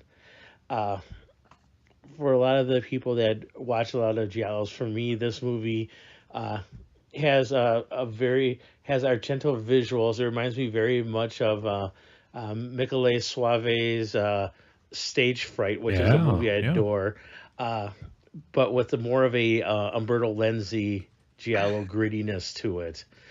There's a lot of dark stuff that goes on in this movie, but the ending montage after all is said and done will haunt you. Yeah. I mean, it's stuck in my mind, even though when I watched the movie again for the podcast, the ending, it just hit me when I started watching it again, because it's a lyrical, beautifully sad but haunting ending that makes all the brutality in the movie, if not worth it, it kind of gives a nice ending to it. Knife+Heart is a treat, but there's certain family members that I wouldn't watch this with. It's very much for the the giallo enthusiast or somebody that likes a good dark mystery. Bram Stoker's Dracula is I remember seeing that in the theaters when it came out, and it's a beautiful film. It's not my favorite version of Dracula though. It's in some scenes it's very close to the some of the imagery is very close to the original novel, and I will always see Keanu Reeves and think of a joke of, "Oh, I am Keanu Dracula." I forgot who did the joke, but every time I see this movie, I think of the joke. And sometimes that, but the visuals are great in this movie. Francis Ford Coppola did a great job, and there's a dark fluidity to it that stays with you. But I've never been a fan of Dracula as the romantic lead. I always liked Dracula as the seductive evil, that kind of, gets what's coming as the dark evil with no chance of redemption. But this is a different version of the story. It's still a treat. Again, this is the first time I've watched it in about 5 years. So both movies treats. Great recommends, Joshua. Again, hope all is well with you. And I hope everything is well with all you guys. This is your boy, First Time Mike, wishing everybody all the best. And First Time Mike drop out. Bye. Nice. This one's quick, MZ. So I think it's just a quick follow-up. This is a Trick or Treat Radio editorial. Hello, everyone. This is First Time Mike with a Trick or Treat Radio editorial. Saw Alien Romulus this week, and I just have one thing to say. Fuck Wayland Yutani. You jabronis deserve what you get. Thanks for taking us all along for the ride, assholes. This has been a Trick or Treat Radio editorial. This is First Time Mike. Bye. That was awesome. That's awesome. The views of Trick or Treat Radio don't always reflect First Time Mike, but we're pretty sure we mostly do. Oh, shit. All right, we gotta wrap this up. MZ's gonna turn into a blump. He's gonna turn into a blumpkin if we don't. So, I think we got everything. Yep, we got everything. Let me just check the chat room real quick. Let's start saying our goodbyes, and we'll start with Joshua Libre first. Josh, I know you had a YouTube channel going for a little bit, but if there's anything you want to promote, please take the opportunity to do so. Doesn't even have to be something that you're doing, but maybe something you're digging. So, just take this time and let people know if there's anything you want to tell them, or you can say your goodbyes as well. Okay, no, I just want to say thank you guys for having me. It was an honor. I know these movies, it was hit and miss, but I like the combos. I like the conversations that come out of this. I don't like when everybody agrees. Oh yeah, I like this. I like this. I like this too. But thank you guys for having me. As far as promoting, I separated my Facebook into family and then my friends. So I think if you see my Joshua Libre name, that's me, as I'm just posting stuff about movies and random stuff that I do. I have to trying to curate people that I follow. So I follow you guys and all the people that interact with Trick or Treat Radio and outside the cinema. But yeah, that's it. If you guys see my request, that's a real person. That's me, sending a request. But yeah, besides that, that's all I got. But yeah, thank you guys for having me on the show. It's an honor, and hope to be back again next year. Yeah, it was fucking awesome, man. As I said before, it's great hanging out with you. We've gotten the opportunity to hang out in real life, and it was a blast. And just shooting the shit and talking movies is fucking awesome, man. So appreciate your the support over the years, and it's always kind of this weird thing, when people who you consider friends give you support and monetary support. No. Yeah, no, check this out. I canceled my Netflix account and I said, I'm going to support things that I actually care about and don't want to see go away. I canceled Netflix. It was the best feeling ever. Oh, man. It was I don't need it. I really don't. Yeah. if I want to see Cobra Kai or something, I'll do a watch party. I'll do something. I'll go to somebody's house. Yeah. But I was like, I can't. So I canceled a bunch of like movie services. And honestly, I'm fine. Tubi's got my back. It's free. It's got commercials. It's not trying to fuck me over every single time. True. Every year, oh, we've increased the price to $1 more. No, so I have no, I should have been a Patreon a long time ago, but yeah, it's no big deal. It was the best decision, the best value for my money. So yeah. Well, I mean, that's fucking sweet, man. I appreciate that. And like, Thanks, yeah, that's really awesome. So, everyone, Joshua Libre, he's brother rating out of 10. If you see him online, just say, hey. It's not a bot. It's not a bot. Yeah. And and I'm sure we'll have Joshua back on again. So, all right, well, let's go around, say goodbyes. You guys can say goodbye to the listeners and also to Joshua Libre, starting with MZ. Arrivederci, douchebags. And Joshua Libre, always good seeing you. Thank you for joining us. You're a dude. And looking forward to having you back on the show again, next year already? Already, yeah. Already?